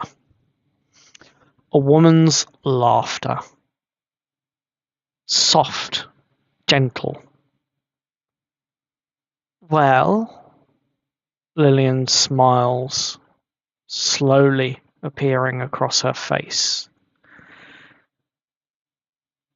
I do believe we're going to require a larger teapot.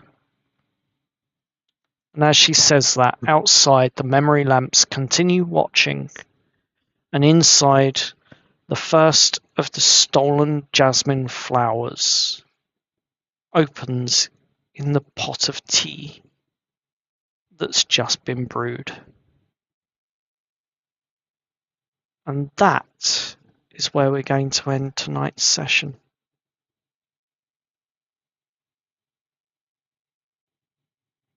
Awesome. Fucking Thank you. Veridia. Yeah. Welcome to Veridia.